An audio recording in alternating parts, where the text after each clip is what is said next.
आप सभी को नमस्कार। नमस्कार। आज क्लास 10th के साइंस का फर्स्ट लेक्चर, जिसमें हम साइंस का फर्स्ट चैप्टर पढ़ेंगे बच्चों। और पहला चैप्टर हमारा है केमिकल रिएक्शन एंड इक्वेशंस।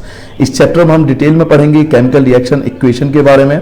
और इस वीडियो बनाने के 5 मेजर ऑब्जेक्टिव है। पहला है कि सिलेबस कवर हो आपका, इसमें कोई भी टॉपिक आपका छूटे नहीं। इसका मतलब यह है कि ये वीडियो देखने के बाद आप कैपेबल होंगे कि हर क्वेश्चन का आंसर दे पाओ। और इसका सबूत मैं आपको यही दे सकता हूं कि प्रीवियस 10 ईयर में जो साइंस में आपके आए हो क्वेश्चन, आप उसे उठा के देख लिए, सैंपल पेपर वगैरह, इस वीडियो से बाहर कुछ नहीं मिलेगा आपको। तो सिलेबस पे ध्यान देंगे। दूसरा, मार्किंग स्कीम। आपको आंसर उस तरीके से बताया जाएगा जिस हिसाब से आपको एग्जाम में लिखना है, और यही आंसर अगर आप लिखते हो तो आपके फुल मार्क्स आने के पूरे चांस होंगे। तो मार्किंग स्कीम पे पूरा ध्यान देंगे कि सीबीएसई की मार्किंग स्कीम भी हम एज इट इज फॉलो करें। थर्ड पॉइंट है नोट्स। हम नोट्स का भी ध्यान रखेंगे कि आपको एक नोट्स के फॉर्म में मिले, आपके पास एक नोट्स बन जाए, ताकि आप कॉपी में अगर उसे लिख लेते हो तो आप उसे एक नोट्स के फॉर्म में उसे जब मर्जी जहां बैठ के याद कर सकते हो। फोर्थ है अंडरस्टैंडिंग। अंडरस्टैंडिंग का मतलब है चैप्टर पूरा लिंक वाइज बताया जाएगा। इसमें चैप्टर को इस तरीके से आपको बताया जाएगा कि आपको जल्दी से जल्दी समझ में आए, ताकि उसे याद करने में आसानी हो। अब फिफ्थ है एंजॉयमेंट। ये तो नॉर्मल सी बात है कि हम बीच बीच में ऐसी एंजॉयमेंट की बातें करेंगे ताकि आप बोर ना हो चैप्टर पढ़ते हुए। तो चलिए स्टार्ट करते हैं। लेट्स स्टार्ट हमारा फर्स्ट चैप्टर। और पहला टॉपिक है आपका बेटा केमिकल रिएक्शन। बच्चों, केमिकल रिएक्शन होता क्या है पहले आपको ये जानना है।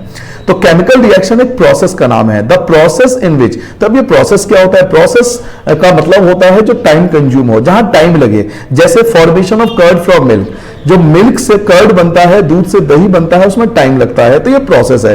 कई चीजों में टाइम कम लग सकता है, कई रिएक्शन में टाइम ज्यादा भी लग सकता है। The process in which new substance with new properties are formed. ऐसा प्रोसेस जिसमें नया सब्सटेंस बनता है, न्यू सब्सटेंस बनता है, और विद न्यू प्रॉपर्टीज, और उसकी नई प्रॉपर्टीज होती है।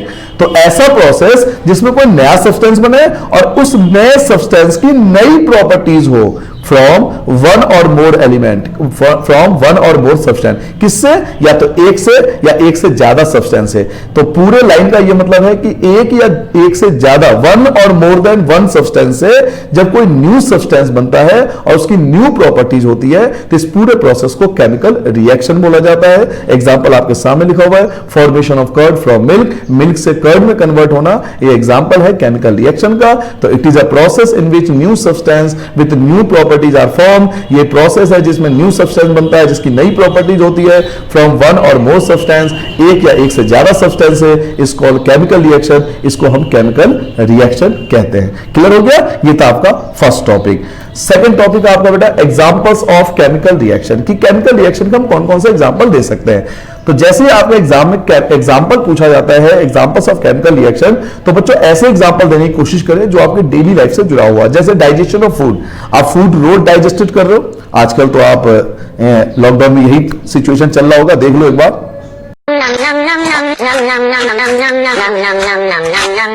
एक केमिकल रिएक्शन का एग्जांपल है। ऐसी रेस्पिरेशन जो हम करते हैं वो भी एक केमिकल रिएक्शन का एग्जांपल है। रस्टिंग ऑफ आयरन, लोहे पर जंग लगना। लोहे पर जो आप देखते हो कि जो आयरन को हम बाहर छोड़ देते हैं तो उस पर एक थिन लेयर बन जाती है ब्राउन कलर की, जिसे हम बोलते हैं जंग लगना, रस्टिंग ऑफ आयरन। तो ये भी एग्जांपल है किसका? केमिकल रिएक्शन का।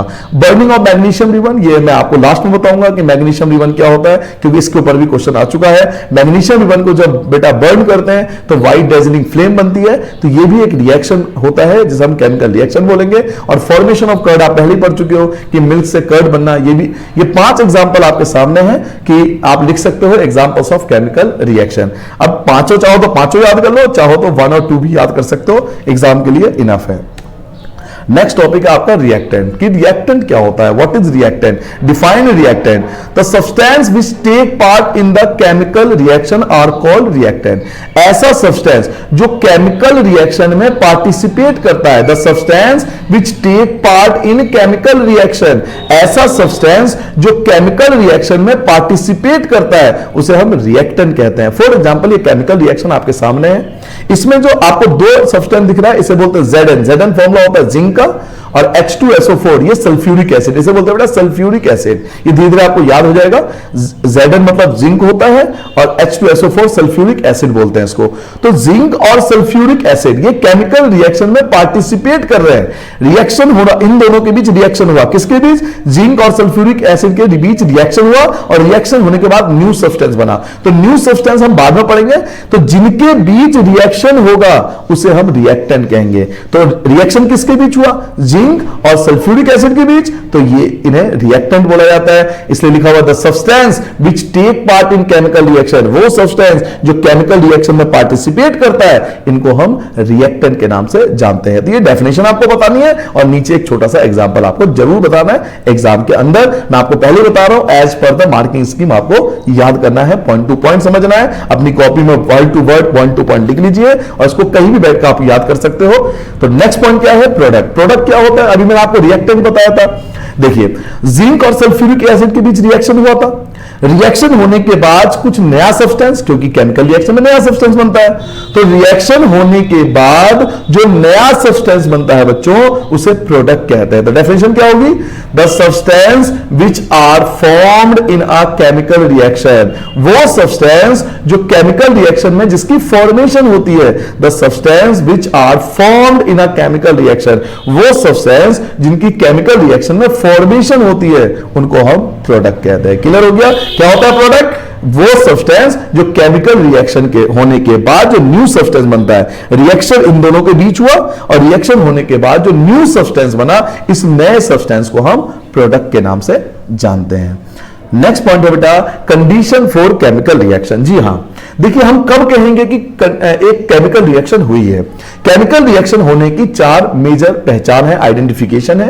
अगर किसी भी रिएक्शन में ये 4 चीजें लगभग पाई जाती है, चारों चीजें लगभग क्यों बोला मैंने? क्योंकि जरूरी नहीं है कि चारों पाए जाए, लेकिन नॉर्मली देखा गया कि किसी भी केमिकल रिएक्शन में ये चारों ही पाए जाते हैं।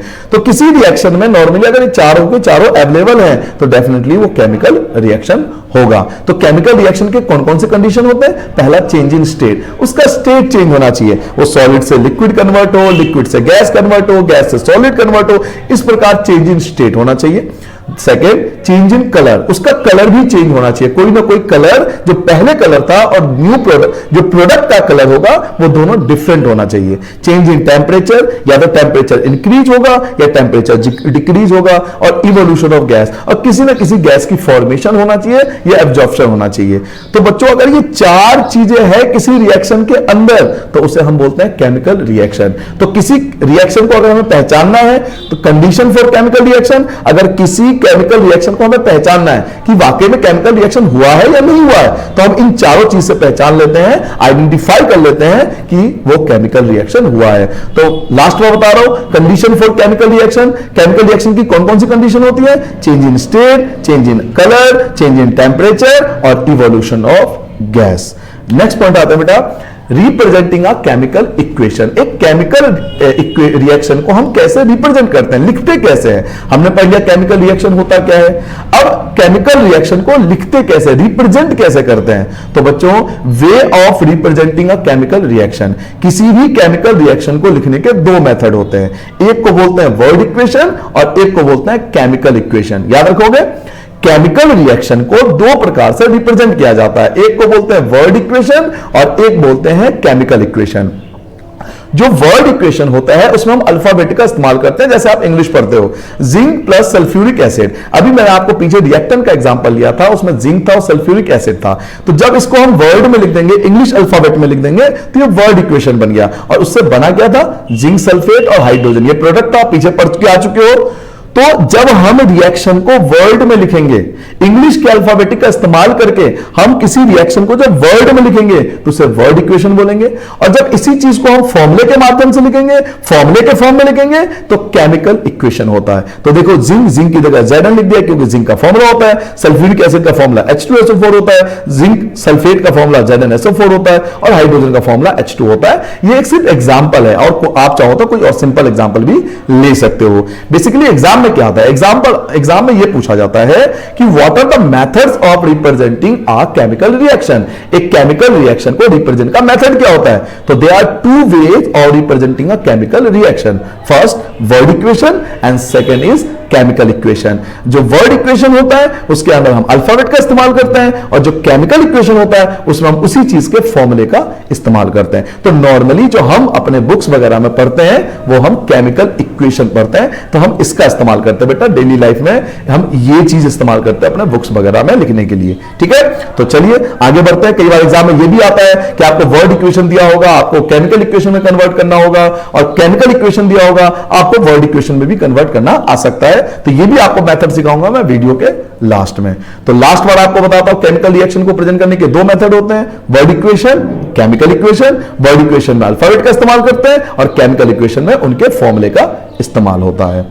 नेक्स्ट पॉइंट है बेटा केमिकल इक्वेशन। अभी केमिकल इक्वेशन क्या होता है, देखिए जब आप मैथ्स पढ़ते हैं आपने अक्सर देखा होगा कि जब हम मैथ्स पढ़ते हैं उसमें वैल्यू बेस्ड क्वेश्चन होता है, एप्लीकेशन बेस्ड क्वेश्चन होता है कि जैकब 5 ईयर एगो जो था वो अपने सन के इतने मल्टीपल था वगैरह वगैरह, आपने पढ़े होंगे इस टाइप के क्वेश्चन मैथ्स में। तो वो उन चीजों को हम जब फॉर्मूले के माध्यम से इक्वेशन के फॉर्म में, तो जब केमिकल रिएक्शन को, जो आपने केमिकल रिएक्शन पढ़ा था ना, तो जब केमिकल रिएक्शन को इक्वेशन के फॉर्म में लिखेंगे तो उसे केमिकल इक्वेशन कहेंगे। इसलिए इसकी डेफिनेशन क्या है, अ chemical equation is the symbolic representation of a chemical reaction. कितना सिंपल डेफिनेशन है कि एक केमिकल रिएक्शन जो होता है वो सिंबॉलिक रिप्रेजेंटेशन होता है, किसका, केमिकल रिएक्शन का। तो जब केमिकल रिएक्शन को हम फॉर्मूले सिंबल्स के फॉर्म में रिप्रेजेंट करते हैं तो वो केमिकल इक्वेशन बनता है। इसमें हम किस किस का इस्तेमाल करते हैं, in the form of symbols, हम इसमें सिंबल्स का इस्तेमाल करते हैं, इसमें हम फॉर्मूले का इस्तेमाल करते हैं with mention of physical states, और हम इसमें फिजिकल स्टेट जैसे सॉलिड, लिक्विड, गैस वगैरह का भी इस्तेमाल करते हैं। तो ओवरऑल केमिकल इक्वेशन के अंदर तीन बातें आपको समझनी पड़ेगी। केमिकल इक्वेशन होता क्या है, केमिकल इक्वेशन सिंबॉलिक रिप्रेजेंटेशन होता है। Chemical equation is the symbolic representation of chemical reaction. पहली चीज याद हो गई कि chemical equation is the symbolic representation of chemical reaction. Second, इसमें हम सिंबल्स का इस्तेमाल करते हैं, फॉर्मूले का इस्तेमाल करते हैं, सिंबल्स एंड फॉर्मूला इस्तेमाल होता है। एंड थर्ड, इसमें हम फिजिकल स्टेट्स भी मेंशन करते हैं। तो आप देख सकते हो, देखो इनके सिंबल्स हैं, आयरन का सिंबल है, हाइड्रोजन का सिंबल है, ऑक्सीजन का सिंबल है, तो ये सिंबल का यूज किया मैंने। सेकंड, ये फॉर्मूला है, ये वाटर का फॉर्मूला है, तो सिंबल्स एंड फॉर्मूले का भी इस्तेमाल हो गया, सिंबल भी यूज हो गया, फॉर्मूले भी यूज हो गया। एंड फिजिकल स्टेट आप देखो, S4 gas, G4 gas, C4 gas और S4 सॉलिड। तो हमने सिंबल्स के साथ, फॉर्मूले के साथ फिजिकल स्टेट का भी इस्तेमाल किया। तो लास्ट बार आप समझ लो केमिकल इक्वेशन क्या होता है। Chemical equation is the symbolic representation of a chemical reaction. ये सिंबॉलिक रिप्रेजेंटेशन होता है केमिकल रिएक्शन का, जिसमें हम सिंबल्स का इस्तेमाल करते हैं, फॉर्मूले का इस्तेमाल करते हैं और फिजिकल स्टेट्स का इस्तेमाल करते हैं।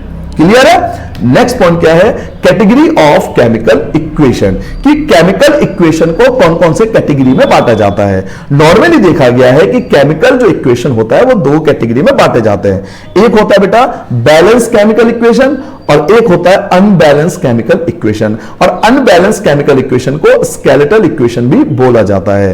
केमिकल इक्वेशंस को दो कैटेगरी होते हैं, there are two category of chemical equation. Chemical equation को ब्रॉडली देखे, मैं टाइप्स नहीं बताता, टाइप्स अलग चीज होती है, कैटेगरी अलग है। अगर यहां होगा टाइप्स ऑफ केमिकल इक्वेशन तो मैं आगे पढ़ाऊंगा, वो वीडियो में आगे आएगा बेटा। अभी हम बात कर रहे हैं category of chemical equation. Broadly chemical equation के दो कैटेगरी होती है, एक होती है बैलेंस केमिकल इक्वेशन और एक होती है अनबैलेंस केमिकल इक्वेशन। और अनबैलेंस को कई बार स्केलेटल इक्वेशन भी बोलते हैं, ये आपके एनसीईआरटी बुक में भी ये बात लिखी हुई है कि व्हाट इज स्केलेटल इक्वेशन। तो बैलेंस एंड अनबैलेंस दो टाइप के केमिकल इक्वेशन होते हैं ब्रॉडली तौर पर। अब हम एक एक करके जानेंगे कि बैलेंस केमिकल इक्वेशन क्या होता है। A balanced chemical equation occurs when the number of the atoms involved in the reactant side is equal to the number of atom in the product side। इसका मतलब क्या है, ये जो रिएक्टेंट है, रिएक्टेंट के नंबर ऑफ एटम्स एंड जो product के नंबर ऑफ एटम्स है वो दोनों अगर इक्वल है, रिएक्टेंट के number of atoms and product के नंबर ऑफ एटम्स, आपको याद है ना, इसे बोलते हैं रिएक्टेंट। एरो के जो लेफ्ट में साइड में है वो रिएक्टेंट है और एरो के जो राइट हैंड साइड में वो प्रोडक्ट है। तो जो रिएक्टेंट के नंबर ऑफ एलिमेंट्स हैं और जो प्रोडक्ट के नंबर ऑफ एलिमेंट्स है, अगर ये दोनों ही इक्वल हैं तो बैलेंस केमिकल इक्वेशन होगा। फॉर एग्जांपल देखो, यहां पे आयरन के 3 एटम हैं और यहां भी आयरन के 3 एटम है। यहां देखो हाइड्रोजन के 4 टू जा 8 मल्टीप्लाई हो जाती है बेटा, 4 टू जा 8 हाइड्रोजन के 8 एटम से 8 एटम है हाइड्रोजन के। यहां चेक कर लो, देखो हाइड्रोजन के भी यहां 8 एटम है। क्लियर हो गया? यहां हाइड्रोजन के 8 एटम हो गए। यहां देखो ऑक्सीजन के 4 एटम, ये 4 की मल्टीप्लाई एक्स से तो हुई थी, तभी तो 8 हुआ था, 8 हुआ था। 4 की मल्टीप्लाई बेटा O से भी होगी, तो ऑक्सीजन के 4 एलिमेंट है, और यहां देखो ऑक्सीजन के भी 4 एलिमेंट है। तो रिएक्टेंट के सारे एटम और प्रोडक्ट के सारे एटम अगर ये इक्वल हैं तो इसे बोलेंगे balance chemical equation. I hope आपको समझ में आ गया होगा। नेक्स्ट पॉइंट है बेटा अनबैलेंस केमिकल इक्वेशन। आप उल्टा कर सकते हो, खुद भी बोल सकते हो आप। जब बैलेंस का मतलब क्या बताया था कि रिएक्टेंट के एटम एंड प्रोडक्ट के एटम इक्वल हो, तो अनबैलेंस का मतलब क्या होगा? रिएक्टेंट के एटम्स एंड प्रोडक्ट के एटम्स इक्वल नहीं होंगे। देखिए हाइड्रोजन के 2 एटम्स हैं, यहां भी हाइड्रोजन के 2 एटम्स है, इक्वल है, बट ऑक्सीजन के 1 एटम है, यहां ऑक्सीजन के 2 एटम्स है, तो ये दोनों साइड इक्वल नहीं है। तो number of atom in the reactant and number of atom in the products are not equal. तो चलिए डेफिनेशन देखिए, unbalance chemical equation occurs when the number of atom involved in the reactant में जो number of atom है side is not equal to the number of atom in the product side। जो product side के number of atom है वो दोनों equal नहीं है। तो reactant के number of atom and product के नंबर ऑफ एटम अगर ये दोनों इक्वल नहीं है तो इसे बोला जाता है अनबैलेंस केमिकल इक्वेशन, इसे स्केलेटल केमिकल इक्वेशन बोला जाता है। आई होप आपको समझ में आ गई मेरी बात। बैलेंस और अनबैलेंस में फर्क समझ आ गया। बैलेंस में रिएक्टेंट के number of atom and product के नंबर ऑफ एटम इक्वल होते हैं, अनबैलेंस में नंबर ऑफ रिएक्टेंट के number of atoms and product के नंबर ऑफ एटम जो होते हैं इक्वल नहीं होते हैं। ये आपके 10 पॉइंट हो गए। अब तक आपने जो बच्चों आपने पढ़ा, बहुत अच्छे से पढ़ा, आप बहुत अच्छे से इस चीज को समझ रहे हो, तो मैं उम्मीद करता हूं कि आपको यहां तक का टॉपिक समझ में आ गया होगा। बट बच्चों मैं आपको एक चीज बताना चाहूंगा कि ये 10 टॉपिक जो आपने अब तक पढ़ा है, इनमें से कभी भी कोई टॉपिक एग्जाम में नहीं आया। ओ भाई मारो मुझे, मारो मारो मुझे, मारो नहीं, ये मजाक हो रहा है। एक सेकंड यार, मजाक हो रहा है। नहीं, ये हम यहाँ पे क्या करने आए हैं? अब आते हैं नेक्स्ट टॉपिक पे। नेक्स्ट टॉपिक क्या है? Why to balance chemical equation, की हम केमिकल इक्वेशन को बैलेंस क्यों करें? जॉब क्या है बैलेंस करने की, हम क्यों बैलेंस करें? 2 टाइप के, आपको 2 कैटेगरी के इक्वेशन बताए थे, एक अनबैलेंस एक बैलेंस। और साइंस के अंदर अनबैलेंस केमिकल इक्वेशन नहीं लिखा जाता, हमेशा बैलेंस केमिकल इक्वेशन फॉलो होता है। तो बैलेंस केमिकल इक्वेशन क्यों लिखें? आवश्यकता क्या है बैलेंस केमिकल इक्वेशन की? तो आपसे क्वेश्चन पूछा जाएगा why to balance chemical equation, आप क्यों बैलेंस कर रहे हो? तो आंसर दोगे chemical equation need to be balance, chemical equation balance होना चाहिए। क्यों? In order to satisfy the law of conservation of mass. इस लॉ को फॉलो करने के लिए, लॉ ऑफ कंजर्वेशन मास को लागू करने के लिए हमें उसे बैलेंस करना पड़ता है। विच स्टेट दैट, जो हमें कहता है कि law of conservation of mass क्या कहता है कि इन अ केमिकल रिएक्शन, एक केमिकल रिएक्शन में mass can neither be created, mass ना तो क्रिएट होता है नॉर बी डिस्ट्रॉयड, ना ये डिस्ट्रॉयड होता है। तो मास कैन नाइदर बी क्रिएटेड और नॉर बी डिस्ट्रॉयड। ये लॉ ऑफ कंजर्वेशन ऑफ मास हमें क्या कहता है कि मास ना तो बढ़ेगा और ना कभी घटेगा। तो जब मास ना तो बढ़ सकता है ना घट सकता है, तो मास हमेशा इक्वल होना चाहिए ना। तो रिएक्टेंट साइड का मास और प्रोडक्ट साइड का मास इक्वल होना चाहिए। इसी रूल को फॉलो करने के लिए हमें हर इक्वेशन को बैलेंस करना होता है। तो एग्जाम में पूछा गया है why to balance chemical equation, कि आप इक्वेशन को बैलेंस क्यों कर रहे हो? तो आप दोगे आंसर कि chemical equation need to be balance, कि केमिकल इक्वेशन को बैलेंस करना चाहिए in order to satisfy the law of conservation of mass. Law of conservation mass के रूल को लागू करने के लिए विच स्टेट दैट, जो कहता है कि इन ए केमिकल रिएक्शन, एक केमिकल रिएक्शन में mass can neither be created, कि मास को ना तो क्रिएट किया जा सकता है नॉर बी डिस्ट्रॉयड, ना उसे खत्म किया जा सकता है। तो जब मास ना तो बढ़ेगा ना घटेगा तो वो हमेशा बैलेंस होना चाहिए। ठीक है बेटा।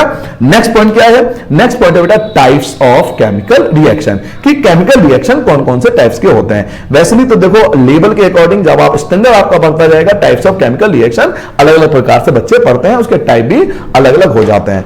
बट 10th क्लास के स्टैंडर्ड के हिसाब से, एज पर आपके एनसीईआरटी बुक के हिसाब से, सीबीएसई के सिलेबस के हिसाब से केमिकल रिएक्शन बेसिकली 5 कैटेगरी में 5 टाइप के होते हैं। पहला combination reaction, decomposition reaction, displacement reaction, double displacement reaction और ऑक्सीडेशन एंड रिडक्शन रिएक्शन, और इसको हम रेडॉक्स रिएक्शन भी कहते हैं। तो there are 5 types of chemical reaction, there are 5 types of chemical reaction. Chemical reaction बेटा 5 टाइप का होता है। पहला combination reaction, second decomposition reaction, third displacement reaction, fourth double displacement reaction and fifth oxidation reduction reaction और redox reaction. तो there are 5 types of chemical reaction. I hope समझ में आ गया होगा कि केमिकल रिएक्शन 5 टाइप के होते हैं। तो नेक्स्ट टॉपिक क्या है, अब हम एक एक करके इन केमिकल रिएक्शन के बारे में जानेंगे।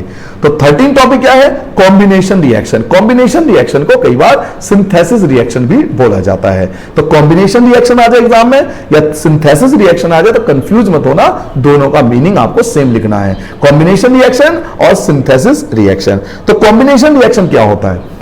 A combination reaction is a reaction where two or more reactant, दो या दो से ज्यादा reactant combine to form a single product। क्या मतलब हुआ कि रिएक्टेंट तो दो या दो से ज्यादा होंगे, रिएक्टेंट तो बहुत सारे होंगे बट प्रोडक्ट एक सिंगल होगा।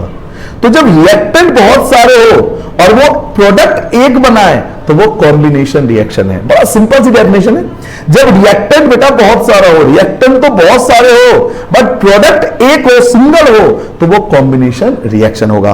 तो a combination reaction is a reaction, एक कॉम्बिनेशन रिएक्शन एक रिएक्शन होता है वेयर टू और मोर रिएक्टेंट, जहां दो से ज्यादा reactant combine to form a single product, combine होकर एक प्रोडक्ट बनाते हैं। तो जब दो या दो से ज्यादा रिएक्टेंट मिलकर एक प्रोडक्ट बनाए तो उसे बच्चों कॉम्बिनेशन रिएक्शन या सिंथेसिस रिएक्शन के नाम से जाना जाता है।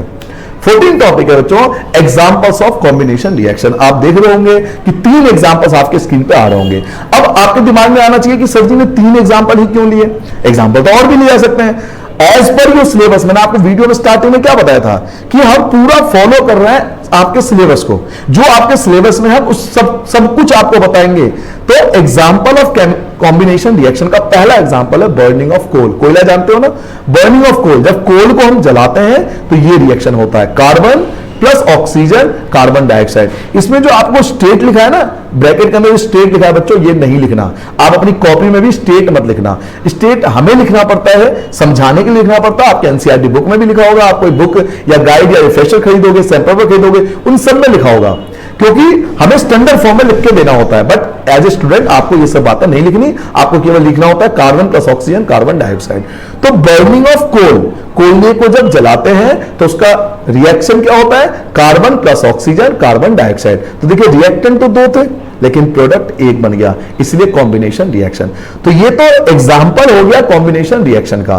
बट बच्चों एक बार ऐसा भी देखा गया है कि 1 मार्क्स के लिए सिंपल ये क्वेश्चन पूछ लिया गया था कि give the chemical reaction of burning of coal. जरूरी नहीं है कि आपसे यही पूछा जाए कि एग्जांपल ऑफ कॉम्बिनेशन रिएक्शन। ये अपने आप में भी एक कंप्लीट क्वेश्चन है कि कोल के बर्निंग का आपको रिएक्शन बताना पड़ेगा। Give the chemical formula for burning of coal, तो आपको रिएक्शन लिख के आना पड़ेगा 1 मार्क्स के लिए।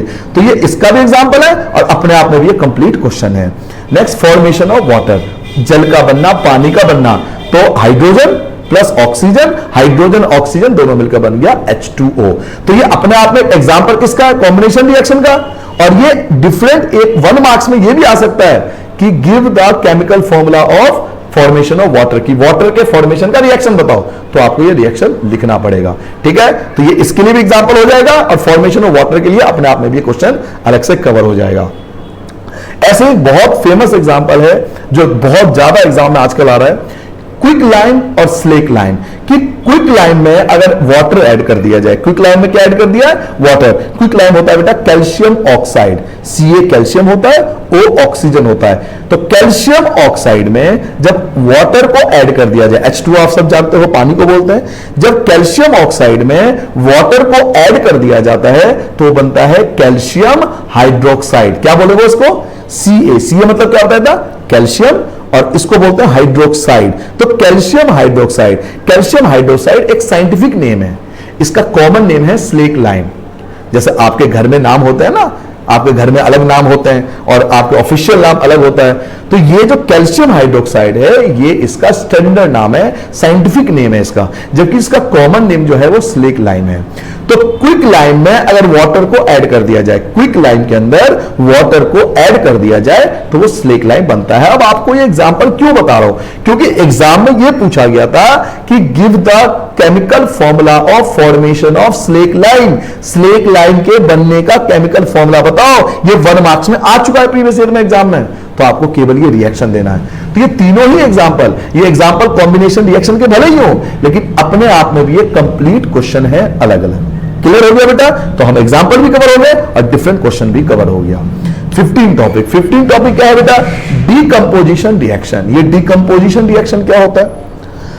A decomposition reaction can be defined as a type of chemical reaction। ये इस टाइप का केमिकल रिएक्शन होता है इन विच जिसमें under suitable condition one single reactant, एक सिंगल रिएक्टेंट स्प्लिट टूट जाता है इनटू 2 और मोर देन 2 प्रोडक्ट, 2 या 2 से ज्यादा प्रोडक्ट में। क्या मतलब हुआ इसमें? सिंपल वर्ड में आपको बताऊं तो रिएक्टेंट तो एक होता है, सिंगल रिएक्टेंट होते हैं, बट प्रोडक्ट 2 या 2 से ज्यादा हो सकते हैं। तो जब सिंगल रिएक्टेंट ब्रेक डाउन होकर, सिंगल रिएक्टेंट ब्रेक डाउन होकर 2 या 2 से ज्यादा प्रोडक्ट बनाते हैं तो उसे डीकंपोजिशन रिएक्शन कहते हैं। क्लियर हो गया? एक क्या था? Combination reaction.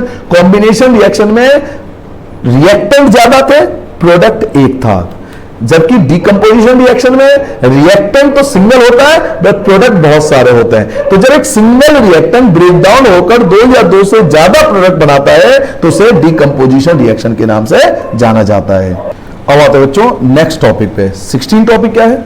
Displacement reaction. पहले आप डिस्प्लेसमेंट वर्ड को समझिए। अगर आप डिस्प्लेसमेंट वर्ड को समझ लोगे तो आपको डिस्प्लेसमेंट रिएक्शन समझ में आ जाएगा। डिस्प्लेसमेंट का मतलब होता है बेटा डिस्प्लेस का कर देना। ये डिस्प्लेस वर्ड से बना हुआ है, किसी चीज को डिस्प्लेस कर देना, उसको अपनी जगह से हटा देना। तो जी हां, डिस्प्लेसमेंट रिएक्शन में भी यही कुछ होता है। Displacement reaction is a chemical reaction. ये एक केमिकल रिएक्शन है इन विच जिसमें अ मोर रिएक्टिव एलिमेंट, ज्यादा रिएक्टिव एलिमेंट जो होगा वो displace a less reactive element, वो कम रिएक्टिव एलिमेंट को, लेस रिएक्टिव एलिमेंट को डिस्प्लेस कर देगा फ्रॉम इट्स कंपाउंड, उसके कंपाउंड से। कहने का मतलब यह है बेटा, जो ज्यादा रिएक्टिव एलिमेंट होगा बच्चों, क्या होता है, एक रिएक्टिविटी सीरीज होती है जो आप चैप्टर 3 में जाकर पढ़ोगे। रिएक्टिविटी सीरीज के अकॉर्डिंग अलग अलग एलिमेंट के जो रिएक्शन पावर होती है वो अलग अलग होती है। आप में से भी कई बच्चे ऐसे हैं जिनकी मेमोरी पावर बहुत ज्यादा है और कुछ ऐसे भी है जिनकी मेमोरी पावर कम है। ऐसे ही कईयों को गुस्सा बहुत ज्यादा आता है तो वो ज्यादा रिएक्टिव बोलेंगे उनको, कईयों को गुस्सा बहुत कम आता है तो वो लेस रिएक्टिव है। भाई सारे एलिमेंट सेम नहीं हो सकते ना, कुछ एलिमेंट ज्यादा रिएक्टिव होंगे, कुछ एलिमेंट कम रिएक्टिव होंगे। तो जो ज्यादा रिएक्टिव होंगे, मोर रिएक्टिव एलिमेंट, जो ज्यादा रिएक्टिव एलिमेंट होगा displace a less reactive element, वो कम रिएक्टिव एलिमेंट को डिस्प्लेस कर देता है, उसको अपनी जगह से हटा देता है। क्लियर हो गया? तो when more reactive element displace a less reactive element, जब ज्यादा रिएक्टिव एलिमेंट कम रिएक्टिव एलिमेंट को डिस्प्लेस कर देता है उसके कंपाउंड से, तो उसे डिस्प्लेसमेंट रिएक्शन बोलते हैं। फॉर एग्जांपल यहां देखिए आयरन, इसलिए आयरन का फॉर्मूला है Fe। आपने 9th क्लास में सारे फॉर्मूले पढ़े होंगे चैप्टर 3 में। Fe आयरन का फॉर्मूला होता है कॉपर सल्फेट, कॉपर देखो Su कॉपर और SO4 सल्फेट। तो आयरन का रिएक्शन हमने करा कॉपर सल्फेट से। ध्यान सुनना, आयरन का रिएक्शन किससे करा? कॉपर सल्फेट से करा। तो आयरन जो होता है वो ज्यादा रिएक्टिव होता है कॉपर से, आयरन ज्यादा रिएक्टिव होता है कॉपर से। तो आयरन डिस्प्लेस कर देगा कम वाले को, कॉपर को। आयरन ज्यादा रिएक्टिव है, कॉपर लेस रिएक्टिव है, तो आयरन डिस्प्लेस कर देगा, किसको डिस्प्लेस कर देगा? कॉपर को डिस्प्लेस कर देगा। तो देखो कॉपर अलग हो गया, डिस्प्लेस कर दिया, और SO4 के साथ आयरन आ जाएगा, Fe आ जाएगा। देखो आपके सामने आंसर क्या है। तो आयरन ने किसको डिस्प्लेस कर दिया? कॉपर को डिस्प्लेस कर दिया। क्यों? क्योंकि कॉपर कम रिएक्टिव है और आयरन बहुत ज्यादा रिएक्टिव है। तो यही चीज डेफिनेशन हमने क्या पढ़ी? Displacement reaction is a reaction. Displacement reaction एक रिएक्शन होता है in which more reactive element, जो ज्यादा रिएक्टिव एलिमेंट होता है वो displace a less reactive element, वो कम रिएक्टिव एलिमेंट को डिस्प्लेस कर देता है फ्रॉम इट्स कंपाउंड, अपने कंपाउंड से। तो इस प्रकार के रिएक्शन को डिस्प्लेसमेंट रिएक्शन बोला जाता है। रिएक्शन पे कि डबल डिस्प्लेसमेंट रिएक्शन क्या होता है। देखिए डिस्प्लेसमेंट रिएक्शन था पहले, अब है डबल डिस्प्लेसमेंट रिएक्शन। तो डबल डिस्प्लेसमेंट रिएक्शन हमें एक चीज तो बताता है, डबल डिस्प्लेस, यानी यहां पे दो चीज डिस्प्लेस होगी, क्योंकि वर्ड से ही हमें आंसर मिला है, डबल डिस्प्लेस यानी दो एलिमेंट डिस्प्लेस होंगे। चलिए डेफिनेशन पढ़ते हैं क्या कहता है। A double displacement reaction is a type of reaction, ये एक टाइप ऑफ केमिकल रिएक्शन है in which the exchange of ion taken place, जहां आयंस एक्सचेंज होते हैं। अभी आयंस क्या होता है बेटा, जब आप 9th क्लास में थे ना तो आपने आयंस पढ़े थे, positive ions, negative ions, cation और एनाइन, आपको याद होगा। 9th क्लास के 4th चैप्टर में टाइप्स ऑफ आयन थे। आयन होता है पॉजिटिव चार्ज पार्टिकल्स बोलते हैं, और चार्ज पार्टिकल दो टाइप का होता है, कैटाइन एंड एनाइन। तो डबल डिस्प्लेसमेंट रिएक्शन एक ऐसा रिएक्शन होता है जिसमें एक्सचेंज ऑफ आयन होता है, आयन एक्सचेंज होता है between the reactant to form new product, नया प्रोडक्ट बनाने के लिए। कहने का मतलब ये देखो दो रिएक्टेंट आपको दिख रहे होंगे, ये फर्स्ट रिएक्टेंट है, ये सेकंड रिएक्टेंट है, तो इनके आयन आपस में एक्सचेंज होंगे। तो जब रिएक्टेंट के बीच आयन एक्सचेंज हो, exchange of ions between reactant, अगर रिएक्टेंट के बीच आयन एक्सचेंज होते हैं तो उसे बोलते हैं डबल डिस्प्लेसमेंट रिएक्शन। कैसे डिस्प्लेस होंगे मैं आपको बताता हूं। जो सोडियम है वो जाएगा लास्ट क्लोरीन के साथ, क्योंकि फर्स्ट हमेशा जाता है फोर्थ के साथ। तो Na और Cl एक साथ आपको दिखाई देगा, देखो NaCl आ गया। और जो थर्ड है ये हमारा जाता है सेकंड के साथ, तो Ba और SO4 आपको एक साथ दिखाई देगा। तो BaSO4 एक बन जाएगा और NaCl आपका एक बन जाएगा। तो देखो डबल डिस्प्लेसमेंट हुआ ना, एक बार ये डिस्प्लेस हुआ और एक बार ये डिस्प्लेस हुआ, तो एक बार यहां डिस्प्लेसमेंट हुई, एक बार यहां डिस्प्लेसमेंट हुई, इसलिए इसका नाम पड़ा डबल डिस्प्लेसमेंट रिएक्शन। तो एक बार लास्ट में बताता हूं डबल डिस्प्लेसमेंट रिएक्शन क्या होती है। एक डबल डिस्प्लेसमेंट रिएक्शन एक केमिकल रिएक्शन होता है जिसमें एक्सचेंज ऑफ आयंस होते हैं, किसके बीच, रिएक्टेंट के बीच। Exchange of ion taken place between the reactant. तो जब रिएक्टेंट के बीच आयंस एक्सचेंज होंगे तो उसे बोलेंगे डबल डिस्प्लेसमेंट रिएक्शन। ये इसका एक एग्जांपल था जिसमें दो चीज डिस्प्लेस हुई है। नेक्स्ट है ऑक्साइडेशन रिएक्शन। ऑक्साइडेशन रिएक्शन क्या होता है? ऑक्साइडेशन रिएक्शन की दो कंडीशन होती है। अगर एग्जाम में आता है ऑक्साइडेशन रिएक्शन, केवल ऑक्साइडेशन आता है तो केवल आपको 2 पॉइंट बताना है। ऑक्साइडेशन रिएक्शन वो रिएक्शन होता है जिसमें the addition of oxygen, oxygen बढ़ता है। अगर किसी एलिमेंट के अंदर, रिएक्टेंट के अंदर, अगर ध्यान सुनना, ऑक्सीजन इंक्रीज हो जाए, अगर ऑक्सीजन इंक्रीज हो जाता है तो वो ऑक्साइडेशन रिएक्शन है।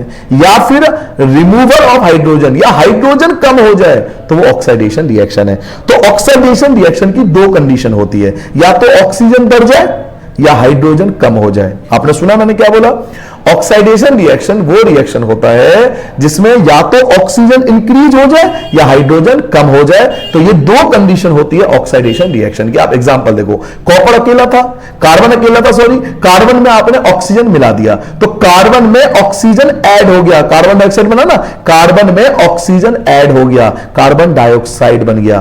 तो कार्बन में ऑक्सीजन ऐड हो गया, इसको हम कार्बन डाइऑक्साइड में ऑक्सीजन, देखो कार्बन ऑक्सीजन ऐड हुआ ना, तो एडिशन ऑफ ऑक्सीजन, यही तो मैंने बोला था। ऐसे एक और एग्जांपल ले लो, कॉपर प्लस ऑक्सीजन, कॉपर में ऑक्सीजन ऐड हुआ है, कॉपर में ऑक्सीजन ऐड हो गया तो कॉपर ऑक्साइड बन गया। तो जब ऑक्सीजन ऐड होता है तो वो ऑक्साइडेशन रिएक्शन होता है, या हाइड्रोजन कम हो जाए तो भी वो ऑक्साइडेशन रिएक्शन होता है। क्लियर हो गया कि ऑक्साइडेशन रिएक्शन के दो पार्ट्स होते हैं, या तो ऑक्सीजन बढ़ जाए या हाइड्रोजन कम हो जाए। यही दो आपको एज इट इज एग्जाम में लिखना है और यही एग्जांपल आपको एज इट इज रिप्रेजेंट करना है। नेक्स्ट है reduction reaction. Reduction reaction oxidation reaction का जस्ट अपोजिट होता है। ऑक्साइडेशन में क्या था? ऑक्सीजन बढ़े, तो यहां पर क्या होगा? ऑक्सीजन कम होगा, द रिमूवल ऑफ ऑक्सीजन। और सेकंड पॉइंट क्या था? हाइड्रोजन, जो हाइड्रोजन था वो डिक्रीज हो रहा था, यहां द एडिशन ऑफ हाइड्रोजन, यहां हाइड्रोजन बढ़ेगा। तो ऑक्साइडेशन रिएक्शन और रिडक्शन रिएक्शन में दो डिफरेंस है, ध्यान सुनो। इसमें ऑक्सीजन इंक्रीज होता है, इसमें ऑक्सीजन रिमूव होता है। इसमें हाइड्रोजन रिमूव होता है और इसमें हाइड्रोजन ऐड होता है। ठीक है, दो पॉइंट समझ में आ गया। जब ऑक्सीजन, इसमें ऑक्सीजन बढ़ेगा, इसमें ऑक्सीजन कम होगा, इसमें हाइड्रोजन कम होगा बट इसमें हाइड्रोजन बढ़ेगा। एग्जांपल देख लो, कॉपर ऑक्साइड था, कॉपर ऑक्साइड था, रिएक्शन होने के बाद देखो क्या बचा? कॉपर, ऑक्सीजन तो हट गया ना, कॉपर ऑक्साइड था ना, ये पूरा तो कॉपर ऑक्साइड था, रिएक्शन होने के बाद क्या बचा, कॉपर बचा, ऑक्सीजन कहां गया, ऑक्सीजन हट गया ना यहां से, इसलिए रिडक्शन रिएक्शन है। समझ में आ गया रिडक्शन क्या होता है, या तो ऑक्सीजन हट जाए या हाइड्रोजन बढ़ जाए, तो ये रिडक्शन रिएक्शन के दो कंडीशन है, और यही चीज एज इट इज लिखा होता है आंसर शीट में, आप उठा के देखना, सीबीएसई अपने कुछ आंसर शीट अपने वेबसाइट पे भी अपलोड करती है, आप चेक कर लेना, यही 2 पॉइंट एज इट इज लिखा होता है। नेक्स्ट है रेडॉक्स रिएक्शन। अभी आपने पढ़ा ऑक्सीडेशन अलग पढ़ा, रिडक्शन अलग पढ़ा, दोनों को सेपरेटली पढ़ा था, बट तब क्या करोगे जब दोनों एक साथ आ जाए कि oxidation reduction reaction. Redox reaction क्या होता है, व्हाट इज रेडॉक्स रिएक्शन? तो रेडॉक्स रिएक्शन में आपको दोनों की डेफिनेशन बतानी पड़ेगी, ऑक्सीडेशन अलग बताना पड़ेगा, रिडक्शन अलग बताना पड़ेगा, दोनों को अलग अलग डिफाइन करना पड़ेगा। A reaction in which one reactant undergoes oxidation, जिसमें एक रिएक्टेंट का तो ऑक्सीडेशन हो, whereas the other gets reduce, जबकि दूसरे का रिडक्शन हो। मतलब ऐसा रिएक्शन जिसमें एक में तो ऑक्सीडेशन हो और दूसरे में रिडक्शन हो, during reaction are term as, इस प्रकार के रिएक्शन को ऑक्सीडेशन रिडक्शन रिएक्शन या फिर रेडॉक्स रिएक्शन कहते हैं। रेडॉक्स रिएक्शन क्या होता है, जिसमें एक रिएक्टेंट का तो रिडक्शन हो रहा हो और एक रिएक्टेंट का ऑक्सीडेशन हो रहा हो, यानी ऑक्सीडेशन और रिडक्शन अगर दोनों एक साथ हो रहा हो तो उसे रेडॉक्स रिएक्शन बोलते हैं। क्या बोलते हैं, रेडॉक्स रिएक्शन। क्या होता है रेडॉक्स रिएक्शन? रेडॉक्स रिएक्शन वो रिएक्शन होता है जिसमें एक एलिमेंट का ऑक्सीडेशन होता है और एक एलिमेंट का रिडक्शन होता है। One element oxidized and one element reduced, it is called oxidation reaction, and this is the best example of oxidation reaction which is also given in your NCERT book. Point number 21 पे आते हैं, types of reaction according to heat energy. अभी आपने पढ़ा था overall types of reaction, जिसमें आपने 5 type के रिएक्शन पढ़े थे। अब हम पढ़ रहे हैं types of reaction according to heat energy. Heat energy के अकॉर्डिंग रिएक्शन को 2 कैटेगरी में बेसिकली बांटा गया है। हीट एनर्जी के अकॉर्डिंग बेसिकली रिएक्शन 2 टाइप के होते हैं, एक होता है एक्सोथर्मिक रिएक्शन और एक होता है एंडोथर्मिक रिएक्शन। इन दोनों का संबंध हीट एनर्जी से है, एक्सोथर्मिक एंड एंडोथर्मिक। अब हम इन दोनों के बारे में 1 by 1 पढ़ेंगे कि एक्सोथर्मिक क्या होता है, what is exothermic reaction. Reaction in which heat is released, ऐसा रिएक्शन जिसमें हीट रिलीज होती है along with formation of product के साथ। ऐसा रिएक्शन जिसमें प्रोडक्ट के साथ हीट भी रिलीज होती है, इस प्रकार के रिएक्शन को एक्सोथर्मिक रिएक्शन बोलते हैं। क्लियर हो गया क्या होता है एक्सोथर्मिक रिएक्शन? एक्सोथर्मिक रिएक्शन वो रिएक्शन होती है जिसमें हीट के साथ प्रोडक्ट के साथ हीट रिलीज होती है। तो जब प्रोडक्ट के साथ हीट रिलीज होता है तो उसे एक्सोथर्मिक रिएक्शन कहते हैं। जैसे फॉर एग्जांपल, 2 आपको एग्जांपल दे रहा हूं मैं। बर्निंग ऑफ नेचुरल गैस, हमारे घरों में नेचुरल गैस आता है, एलपीजी गैस आता है, तो उसमें होता है मेथेन गैस। मेथेन गैस को हमने ऑक्सीजन के प्रेजेंस में जलाया। ये सब नहीं लिखना पड़ेगा, ब्रैकेट वाली चीज आपको फेयर कॉपी में नहीं लिखनी, केवल आपको सिर्फ जो ब्रैकेट के बाहर है वो लिखना है। तो मेथेन और ऑक्सीजन दोनों आपस में जलने लगे तो उससे 3 चीज की फॉर्मेशन होती है, एक कार्बन डाइऑक्साइड गैस बनता है, एक वाटर की फॉर्मेशन होती है और तीसरा देखो क्या लिखा हुआ है, हीट। ये प्रोडक्ट है, प्रोडक्ट के साथ हीट। तो जब बच्चों प्रोडक्ट के साथ हीट रिलीज हो, यही तो मैं आपको डेफिनेशन बताया था कि जब प्रोडक्ट के साथ हीट रिलीज होती है तो this is the example of exothermic reaction. ऐसे रेस्पिरेशन के दौरान क्या होता है, जब हम सांस लेते हैं जिससे फूड ब्रेक डाउन होता है ऑक्सीजन से, तो रेस्पिरेशन के दौरान तो ये होता है ग्लूकोज, ये ग्लूकोज है, जो फूड हम खाते हैं ना उस समय ग्लूकोज पाया जाता है। ग्लूकोज ऑक्सीजन के प्रेजेंस में बर्न होता है, जलता है, ब्रेक डाउन होता है ग्लूकोज, और 3 चीज बनता है। कौन कौन सी? कार्बन डाइऑक्साइड, वाटर और एनर्जी। तो एनर्जी कौन सी एनर्जी? Heat energy. तो ये भी तो हीट एनर्जी है। तो ये 2 एग्जाम्पल जो है वो एक्सोथर्मिक रिएक्शन के बेस्ट एग्जाम्पल माने जाते हैं। तो लास्ट में बताता हूं एक्सोथर्मिक रिएक्शन क्या होता है। एक्सोथर्मिक रिएक्शन वो रिएक्शन होता है जिसमें प्रोडक्ट के साथ हीट भी रिलीज होती है।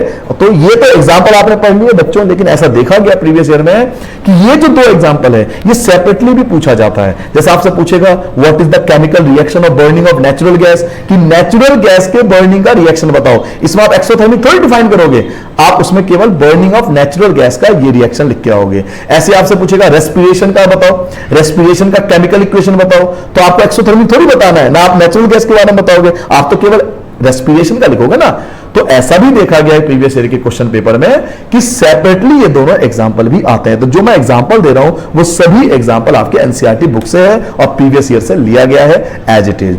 नेक्स्ट क्या है एंडोथर्मिक रिएक्शन। एंडोथर्मिक रिएक्शन क्या होता है? Endothermic reaction are chemical reaction in which the reactant absorb heat, जिसमें जो रिएक्टेंट होता है ना वो हीट को एब्जॉर्ब करता है from the surrounding to form product, अपने आसपास के हीट को एब्जॉर्ब करता है। इसमें आपने क्या पढ़ा था? हीट रिलीज्ड होती है। इसमें आपने पढ़ा था heat is released, heat released होती है। और इसमें आप क्या पढ़ रहे हो? हीट इज एब्जॉर्ब्ड, इसमें हीट एब्जॉर्ब होती है। दोनों में फर्क समझ में आ गया? हीट रिलीज होती है तो एक्सोथर्मिक, और हीट एब्जॉर्ब होती है तो एंडोथर्मिक। इसलिए मैंने कहा था हीट के अकॉर्डिंग दो टाइप के रिएक्शन होते हैं, एक्सोथर्मिक एंड एंडोथर्मिक। एक्सोथर्मिक में हीट रिलीज होता है और एंडोथर्मिक रिएक्शन में हीट एब्जॉर्ब होता है। और एब्जॉर्ब कौन करता है? रिएक्टेंट। रिएक्टेंट हीट को एब्जॉर्ब करते हैं। तो CO2 H2O सनलाइट को एब्जॉर्ब करा, सनलाइट को एब्जॉर्ब करेगा, हीट को एब्जॉर्ब करा, तो उससे ग्लूकोज एंड ऑक्सीजन की फॉर्मेशन हुई। तो ये एग्जांपल आप देख सकते हो एंडोथर्मिक रिएक्शन। वैसे ये एग्जांपल किसका है मैं आपको बता दूं, ये रिएक्शन है फोटोसिंथेसिस का। जो प्रकाश संश्लेषण होती है, फोटोसिंथेसिस जो प्लांट द्वारा होती है, ये उसका एक केमिकल रिएक्शन का एग्जांपल है। तो एक्सोथर्मिक एंडोथर्मिक में फर्क समझ में आ गया बेटा? एक्सोथर्मिक हीट रिलीज करता है, एंडोथर्मिक हीट एब्जॉर्ब करता है। एक्सोथर्मिक में हीट प्रोडक्ट में आता है और एंडोथर्मिक में हीट जो आता है लेफ्ट हैंड साइड रिएक्टेंट के साथ आता है। Topic number 24, types of decomposition reaction. बहुत ज्यादा इंपॉर्टेंट है, बहुत ज्यादा इंपॉर्टेंट है। 2018 के पेपर आप उठा के देखिए, एज इट इज ये क्वेश्चन 5 मार्क्स में आया। तीनों को अलग अलग डिफाइन भी करना था। Types of decomposition reaction. Decomposition reaction 3 types के होते हैं। डीकंपोजिशन रिएक्शन बेटा 3 टाइप के होते हैं। आपने पता था डीकंपोजिशन रिएक्शन? याद है आपको डीकंपोजिशन रिएक्शन क्या बताया था? डीकंपोजिशन रिएक्शन मैंने आपको बताया था कि रिएक्टेंट तो एक होता है लेकिन प्रोडक्ट बहुत सारे होते हैं। याद होगा आपको थोड़ा बहुत कि रिएक्टेंट एक था, फिर वो टूट गया, स्प्लिट हो गया, प्रोडक्ट बहुत सारे बन गए। तो जब एक रिएक्टेंट स्प्लिट होकर बहुत सारे प्रोडक्ट बनाता है तो वो डीकंपोजिशन रिएक्शन होता है। तो बच्चों डीकंपोजिशन रिएक्शन भी 3 टाइप के होते हैं। कौन कौन से? थर्मल डीकंपोजिशन, इलेक्ट्रोलाइटिक डीकंपोजिशन और photolytic decomposition. Decomposition reaction, there are 3 types of decomposition reaction. First, thermal decomposition, electrolytic decomposition and photolytic decomposition reaction. अब वन बाय वन करके तीनों के बारे में पढ़ेंगे। थर्मल डिकम्पोजिशन क्या होती है? Thermal decomposition, when decomposition is carried out by heating. अगर डिकम्पोजिशन हीट के कारण, देखो सब में हीट लिखा हुआ, अगर डिकम्पोजिशन हीट के कारण हो, when decomposition is carried out by heat, अगर ये रिएक्टेंट ब्रेक डाउन हो जाए, किसकी वजह से? हीट के कारण ब्रेक डाउन हो जाए। अगर कोई रिएक्टेंट हीट के कारण ब्रेक डाउन हो रहा है तो उसे थर्मल डिकम्पोजिशन बोलेंगे। तो when decomposition carried out by heating. तो इसमें आप 3 एग्जांपल आपको याद करना है। एक फेरस सल्फेट के बारे में जो बहुत ज्यादा आता है, फेरस सल्फेट का कलर पूछता है तो ग्रीन कलर पर याद रखना। तो फेरस सल्फेट ब्रेक डाउन होकर, हीट के कारण ब्रेक डाउन होकर क्या क्या बनता है? तो 3 चीज बनती है। एक फेरिक ऑक्साइड जो रेड ब्राउन कलर का होता है, एक सल्फर डाइऑक्साइड और एक सल्फर ट्राइऑक्साइड। याद रखोगे कि ferrous sulphate Fe, ferrous sulphate SO4, ferrous sulphate का कलर होता है ग्रीन कलर। आपसे एग्जाम में पता है कैसे पूछेगा? एग्जाम में ऐसा पूछा जाता है कि अगर फेरस सल्फेट को हीट करेंगे तो क्या होगा। तो फेरस सल्फेट को हीट करने पर अक्सर मैंने देखा है कि बच्चे ये डेफिनेशन तो याद कर लेते हैं लेकिन बच्चों डेफिनेशन नहीं आती। इस बार रिस्क मत लो, 10th में रिस्क लेना ही नहीं चाहिए आपको। मेरे को इस बार रिस्क लेने का ही नहीं है, बिल्कुल रिस्क नहीं लेने। रिस्क लेना ही नहीं है भाई, बिल्कुल मत लो रिस्क। तो आप याद रखो कि फेरस सल्फेट ब्रेक डाउन होकर फेरस ऑक्साइड, सल्फर डाइऑक्साइड और सल्फर ट्राइऑक्साइड बनाता है। ऐसे ही कैल्शियम कार्बोनेट, लाइमस्टोन बोलते हैं इसको, कैल्शियम कार्बोनेट को अगर हीट करेंगे, कैल्शियम कार्बोनेट को अगर हीट करेंगे तो calcium oxide and carbon dioxide बनेगा। ये याद रखना, ये हम पहले वीडियो में स्टार्टिंग में पढ़ चुके हैं कि लाइमस्टोन को अगर हीट किया जाता है तो क्विकलाइम और कार्बन डाइऑक्साइड की फॉर्मेशन होती है। ऐसे ही लेड नाइट्रेट को अगर हीट किया जाता है, लेड नाइट्रेट को अगर हीट करें तो भी 3 चीज बनती है। एक लेड ऑक्साइड, Pb होता है लेड, शीशा जानते हो ना, लेड बोलते हैं इंग्लिश में, साइंस में। तो लेड ऑक्साइड और नाइट्रोजन डाइऑक्साइड और ऑक्सीजन की फॉर्मेशन होती है अगर हम लेड, पीबी मतलब लेड और ये नाइट्रेट, तो लेड नाइट्रेट को अगर हीट करेंगे तो लेड ऑक्साइड, नाइट्रोजन डाइऑक्साइड और ऑक्सीजन की फॉर्मेशन होती है। फिर मैं कहूंगा ये तीनों एग्जांपल क्यों बता रहा हूं, ये तीनों एग्जांपल मैं आपको इसलिए बता रहा हूं क्योंकि एग्जाम के अंदर ये तीनों एग्जांपल अलग से भी पूछ सकता है। जरूरी नहीं है कि आप इसे डीकंपोजिशन रिएक्शन का एग्जांपल समझो, कहोगे सर जी ने 3 बताया मैं एक याद कर लूं, क्या फर्क पड़ रहा है? नहीं, ये अलग से सेपरेटली एक सिंपल क्वेश्चन अलग से भी आ सकता है कि फेरस सल्फेट को हीट करने पे क्या होता है, लाइमस्टोन को हीट करने पे क्या होता है, लेड नाइट्रेट को हीट करने पे क्या होता है, क्योंकि सारे रिएक्शन एक्टिविटी बेस्ड, एक्टिविटी के फॉर्म में आपके एनसीईआरटी बुक में गिवन है। जिन बच्चों ने पढ़ा होगा वो देख लेना, ये सब एक्टिविटी हमें दिया हुआ है, इसलिए जरूरी है इनके बारे में याद करना। क्योंकि नॉर्मली क्या होता है, बच्चा रिएक्शन की डेफिनेशन याद कर लेता है तो वो एग्जाम में नहीं आता। इस टाइप के जो value based, application based question होते हैं, एक्टिविटी बेस्ड क्वेश्चन बोलते हैं इसको हम। अगर ये एक्टिविटी बेस्ड क्वेश्चन आ गया कि फेरस सल्फेट को हीट करने पे क्या होगा, लाइमस्टोन को हीट करने पे क्या होगा, लेड नाइट्रेट को हीट करने पे क्या हुआ, तो इस टाइप के क्वेश्चन में बच्चे कंफ्यूज हो जाते हैं। तो हमें तो पूरे मार्क्स लाने हैं, इसलिए बिल्कुल भी आप कोई टॉपिक मत छोड़ना। नेक्स्ट है electrolytic decomposition reaction. Electrolytic decomposition क्या होगा? When decomposition is carried out by electricity. अगर डीकंपोजिशन इलेक्ट्रिसिटी के कारण हो, पीछे क्या था, अगर डीकंपोजिशन हीट के कारण हो तो थर्मल डीकंपोजिशन, अगर डीकंपोजिशन इलेक्ट्रिसिटी के कारण हो when decomposition carried out by electricity, अगर decomposition इलेक्ट्रिसिटी के कारण होता है, ड्यू टू इलेक्ट्रिसिटी, तो उसे हम बोलेंगे electrolytic decomposition. For example water, ये वाटर का फॉर्मूला H2O पानी का एग्जांपल होता है। वाटर को अगर इलेक्ट्रिक करंट प्रोवाइड करेंगे वाटर के अंदर तो दो चीज की फॉर्मेशन होगी, एक हाइड्रोजन और सेकंड ऑक्सीजन। तो हाइड्रोजन ऑक्सीजन दोनों सेपरेट हो गए, किसके कारण सेपरेट हुए? इलेक्ट्रिक करंट के कारण। तो जब डीकंपोजिशन इलेक्ट्रिक करंट के कारण हो तो that is called electrolytic decomposition reaction. Now next is photolytic decomposition. Last में देखो मैंने आपको बताया, क्या बताया था, 3 टाइप के होते हैं। थर्मल डीकंपोजिशन हीट के कारण होता है, इलेक्ट्रोलाइटिक डीकंपोजिशन इलेक्ट्रिसिटी के कारण होता है। नाउ फोटोलाइटिक का मतलब होता है आपका सनलाइट। तो when decomposition is carried out in presence of sunlight, अगर decomposition sunlight के presence में हो, decomposition is carried out due to sunlight, अगर reaction sunlight के कारण हो तो उसे हम photolytic decomposition बोलेंगे। जैसे फॉर एग्जांपल सिल्वर क्लोराइड और सिल्वर ब्रोमाइड, सिल्वर क्लोराइड और सिल्वर ब्रोमाइड को अगर सनलाइट के प्रेजेंस में रखा जाए तो डिकम्पोज हो जाता है, सिल्वर अलग हो जाएगा, क्लोरीन अलग हो जाएगा, ऐसे सिल्वर ब्रोमाइड में भी सिल्वर अलग हो जाएगा और ब्रोमाइड अलग हो जाएगा। तो ये दोनों ही डिकम्पोज हो गए, किसके कारण हुए? सनलाइट के कारण। तो कितना सिंपल है, तीनों चीज को समझना देखो कितना सिंपल है। थर्मल डिकम्पोजिशन जब डिकम्पोजिशन हीट की वजह से हो, इलेक्ट्रोलाइटिक डिकम्पोजिशन जब डिकम्पोजिशन इलेक्ट्रिसिटी के कारण हो, फोटोलाइटिक डिकम्पोजिशन जब डिकम्पोजिशन सनलाइट के कारण होती है। तीनों टॉपिक हो गए आपके। नेक्स्ट है ब्लैक एंड व्हाइट फोटोग्राफी, बहुत ज्यादा इंपॉर्टेंट है, ये जरूर याद कर लेना। Black and white photography, Shyam श्वेत फोटोग्राफी, आप सबने कभी ना कभी ब्लैक एंड व्हाइट फोटोग्राफी की होगी, खींची होगी, ब्लैक एंड व्हाइट फोटो खिंचवाई भी होगी।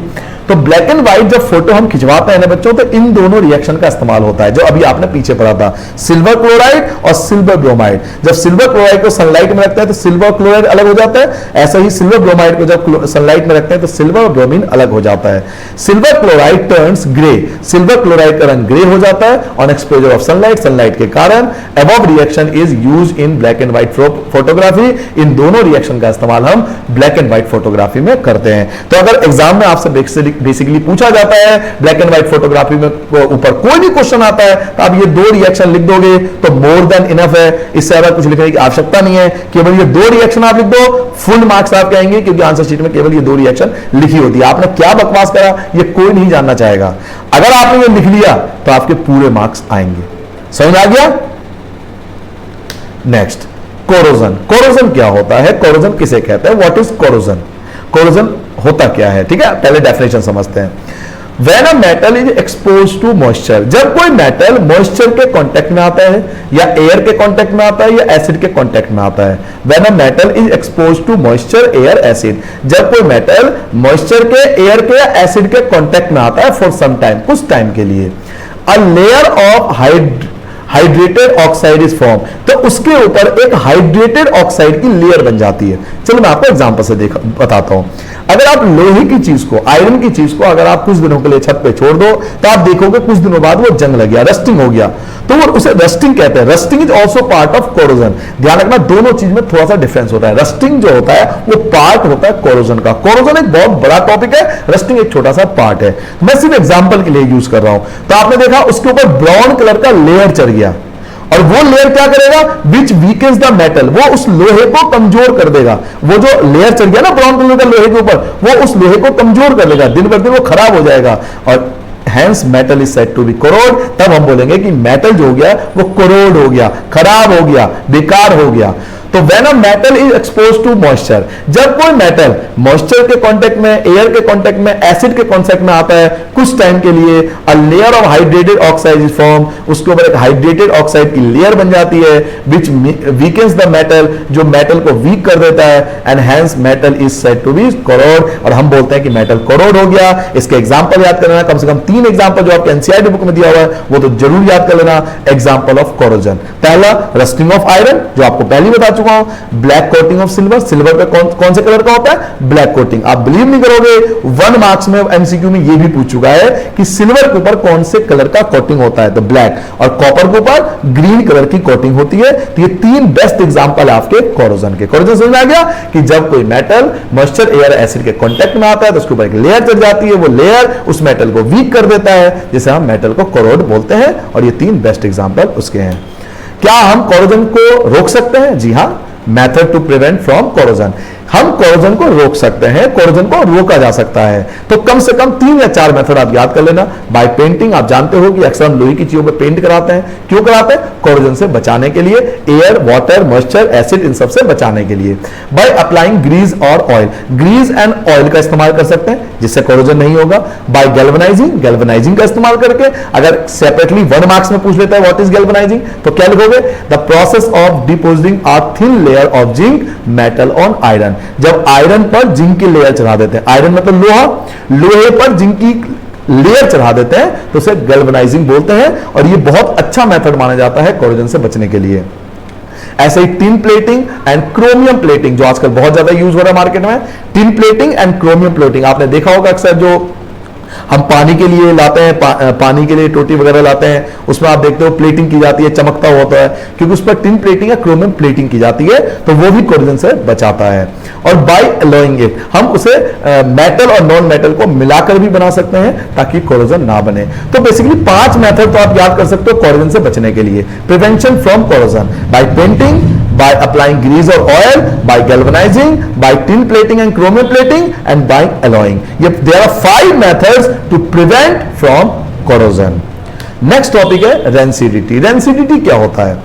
When the substance contain oil and fat, अगर किसी substance में oil and fat है, for example आप मार्केट से समोसा लेके आए तो उसमें oil and fat है, oil पाया जाता है या फैट से घी से बना होगा, तो when the substance contain oil and fat, अगर किसी substance में oil and fat है, are exposed to the air, और अगर कुछ समय के लिए, कुछ दिन के लिए उस समोसे को हमने छोड़ दिया, बाहर ही छोड़ दिया, exposed to air, वो air के कांटेक्ट में आ गया, they got oxidized, तो वो ऑक्सीडाइज हो जाएगा। अब ये ऑक्सीडाइज बहुत छोटा वर्ड है, लेकिन आप बिलीव नहीं मानोगे, किसी भी आंसर शीट में मेन वर्ड बस इतना ही लिखा होता है, ऑक्सीडाइज।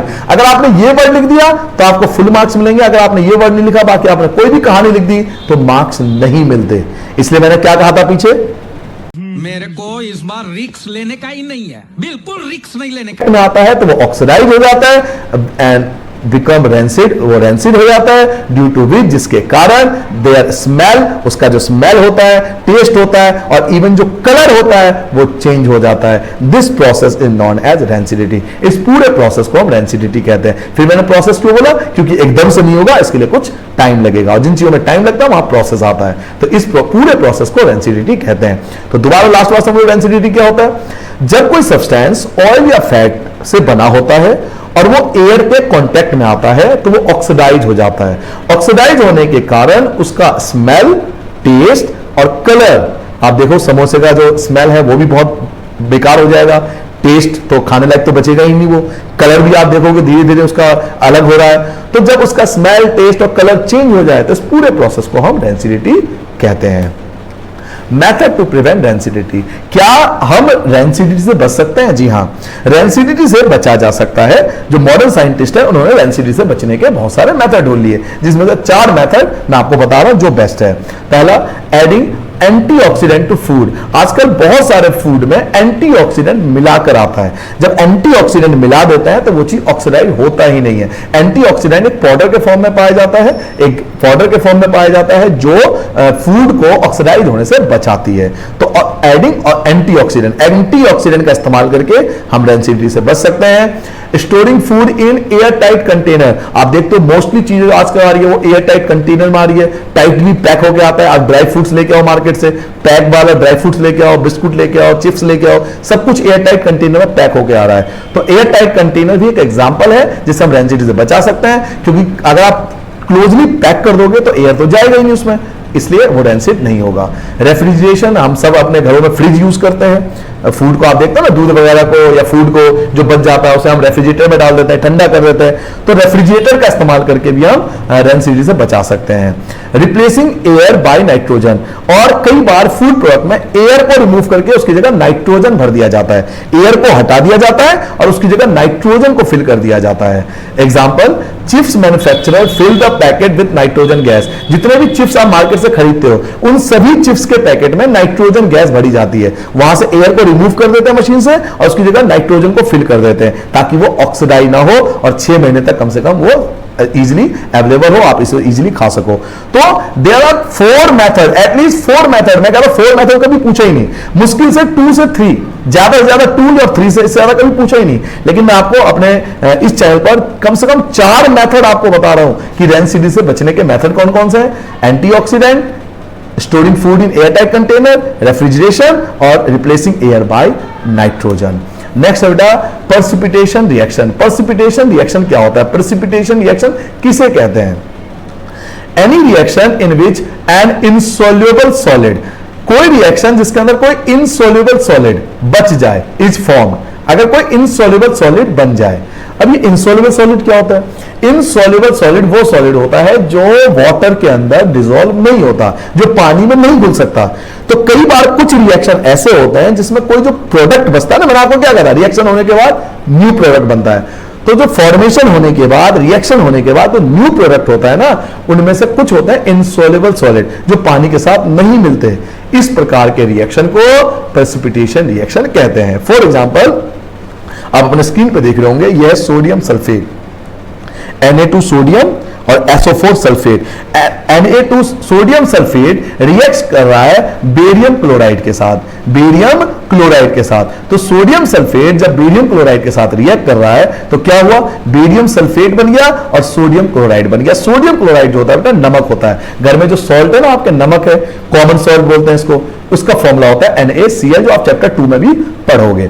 बेफिक्र हमें इस समय इस पे फोकस करना है, बेरियम सल्फेट। ये जो बेरियम सल्फेट है ये इनसोल्यूबल है, ये पानी में नहीं घुल सकता। बेरियम सल्फेट वाटर के अंदर डिसॉल्व नहीं होता, तो व्हाइट प्रेसिपिटेट जिसका नाम बेरियम सल्फेट है ये बनता है। So it is called precipitation reaction. इसलिए इस रिएक्शन को प्रेसिपिटेशन रिएक्शन बोलेंगे क्योंकि इसमें बेरियम सल्फेट इनसोल्यूबल था। तो कोई ऐसा रिएक्शन जिसमें कोई इनसोल्यूबल सब्सटेंस बनता है जो वाटर के अंदर डिसॉल्व नहीं हो सकता, तो उसे प्रेसिपिटेशन रिएक्शन के नाम से जाना जाता है। नेक्स्ट है why respiration is an exothermic reaction. याद होगा जब मैं एक्सोथर्मिक रिएक्शन पढ़ा रहा था तब मैंने आपको बताया था, या जब मैं आपको कॉम्बिनेशन रिएक्शन वगैरह पढ़ा रहा था तब मैंने एक्सोथर्मिक रिएक्शन और रेस्पिरेशन की बात की थी कि रेस्पिरेशन जो होता है उसमें हीट रिलीज होती है। रेस्पिरेशन के अंदर हीट रिलीज होती है। जब हम फूड कंज्यूम करते हैं, ऑक्सीजन कंज्यूम करते हैं, तो ऑक्सीजन फूड को ब्रेक करता है। तो रेस्पिरेशन को एक्सोथर्मिक रिएक्शन क्यों बोला जाता है, ये आपसे क्वेश्चन पूछेगा। Respiration is considered as an exothermic reaction. Respiration को एक्सोथर्मिक रिएक्शन कहते हैं बिकॉज, क्योंकि इन रेस्पिरेशन के अंदर oxidation of glucose take place. जो ग्लूकोज होता है जो आपने फूड खाया था वो ग्लूकोज था, वो जब ब्रेक डाउन होता है वो प्रोड्यूस करता है हीट एनर्जी को। इट मीन्स बच्चों जब हम फूड को कंज्यूम करते हैं और ऑक्सीजन को इनहेल करते हैं बॉडी में, तो वो ऑक्सीजन ग्लूकोज को ब्रेक डाउन करता है, उससे हीट एनर्जी रिलीज होती है। इसी कारण, क्योंकि हीट एनर्जी रिलीज हो रही है ना, और जिस रिएक्शन में हीट एनर्जी रिलीज होती है उसे हम एक्सोथर्मिक रिएक्शन बोलते हैं। आप एक काम करो, लंबी सी सांस लो और उसे छोड़ के देखो, आपको गरम गरम फील होगा, आपको हीट फील होगा। आप एक लंबी सी सांस करके ब्रीथिंग लेकर उसे आप छोड़ के देखो, तो आप जब उसे एक्सेल करोगे, कार्बन डाइऑक्साइड को बाहर निकालोगे, तो आपको हीट फील होगा। तो वो हीट एनर्जी रिलीज कर रहा है ना, इसलिए वो एक्सोथर्मिक रिएक्शन है। तो रेस्पिरेशन को एक्सोथर्मिक रिएक्शन माना जाता है, क्योंकि रेस्पिरेशन में ऑक्सीडेशन होता है ग्लूकोज का, जो प्रोड्यूस करता है हीट एनर्जी को। ये एग्जांपल हो गया कि ग्लूकोज जब ऑक्सीजन के साथ रिएक्ट करता है तो carbon dioxide, water energy release होती है, तो ये एनर्जी यहां पर हीट एनर्जी है, इसलिए रेस्पिरेशन को एक्सोथर्मिक रिएक्शन बोलते हैं। नेक्स्ट है बेटा व्हाइट वॉशिंग। हम सब अपने घरों में व्हाइट वॉशिंग कराते हैं, सफेदी कराते हैं, 2-3 दिन बाद आप देखते हो चमक आता है। तो इसके ऊपर बहुत ज्यादा क्वेश्चन आता है। व्हाइट वॉशिंग के ऊपर दुनिया का कोई क्वेश्चन आ जाए, बस उसमें व्हाइट वॉशिंग लिखा होना चाहिए। मैंने कहा ना, आपने अगर पूरा वीडियो देख लिया तो ऐसा कोई क्वेश्चन नहीं होगा, मैं आपको चैलेंज दूंगा, पिछले 10 साल का पेपर उठा लेना, ऐसा कोई क्वेश्चन आपको नहीं मिलेगा कि आपको इस वीडियो से बाहर मिले। तो आपको कहीं और पढ़ने की आवश्यकता ही नहीं पड़ेगी। इस वीडियो को पूरा देखिए, कंप्लीट देखिए, सारे टॉपिक कवर हो जाएंगे, क्योंकि सब कुछ कवर करा है इसके अंदर। व्हाइट वॉशिंग के ऊपर कोई भी दुनिया का क्वेश्चन आ जाए, आपको यही लिख के आना है पूरा। क्या इसमें 2 चीज आती है, 2 रिएक्शन आते हैं, तो 2 रिएक्शन आपको लिखना पड़ेगा। फर्स्ट, व्हेन क्विकलाइन, ये रहा क्विकलाइन, कैल्शियम कार्बोनेट, हम कैल्शियम ऑक्साइड हम पहले डिस्कस कर चुके हैं।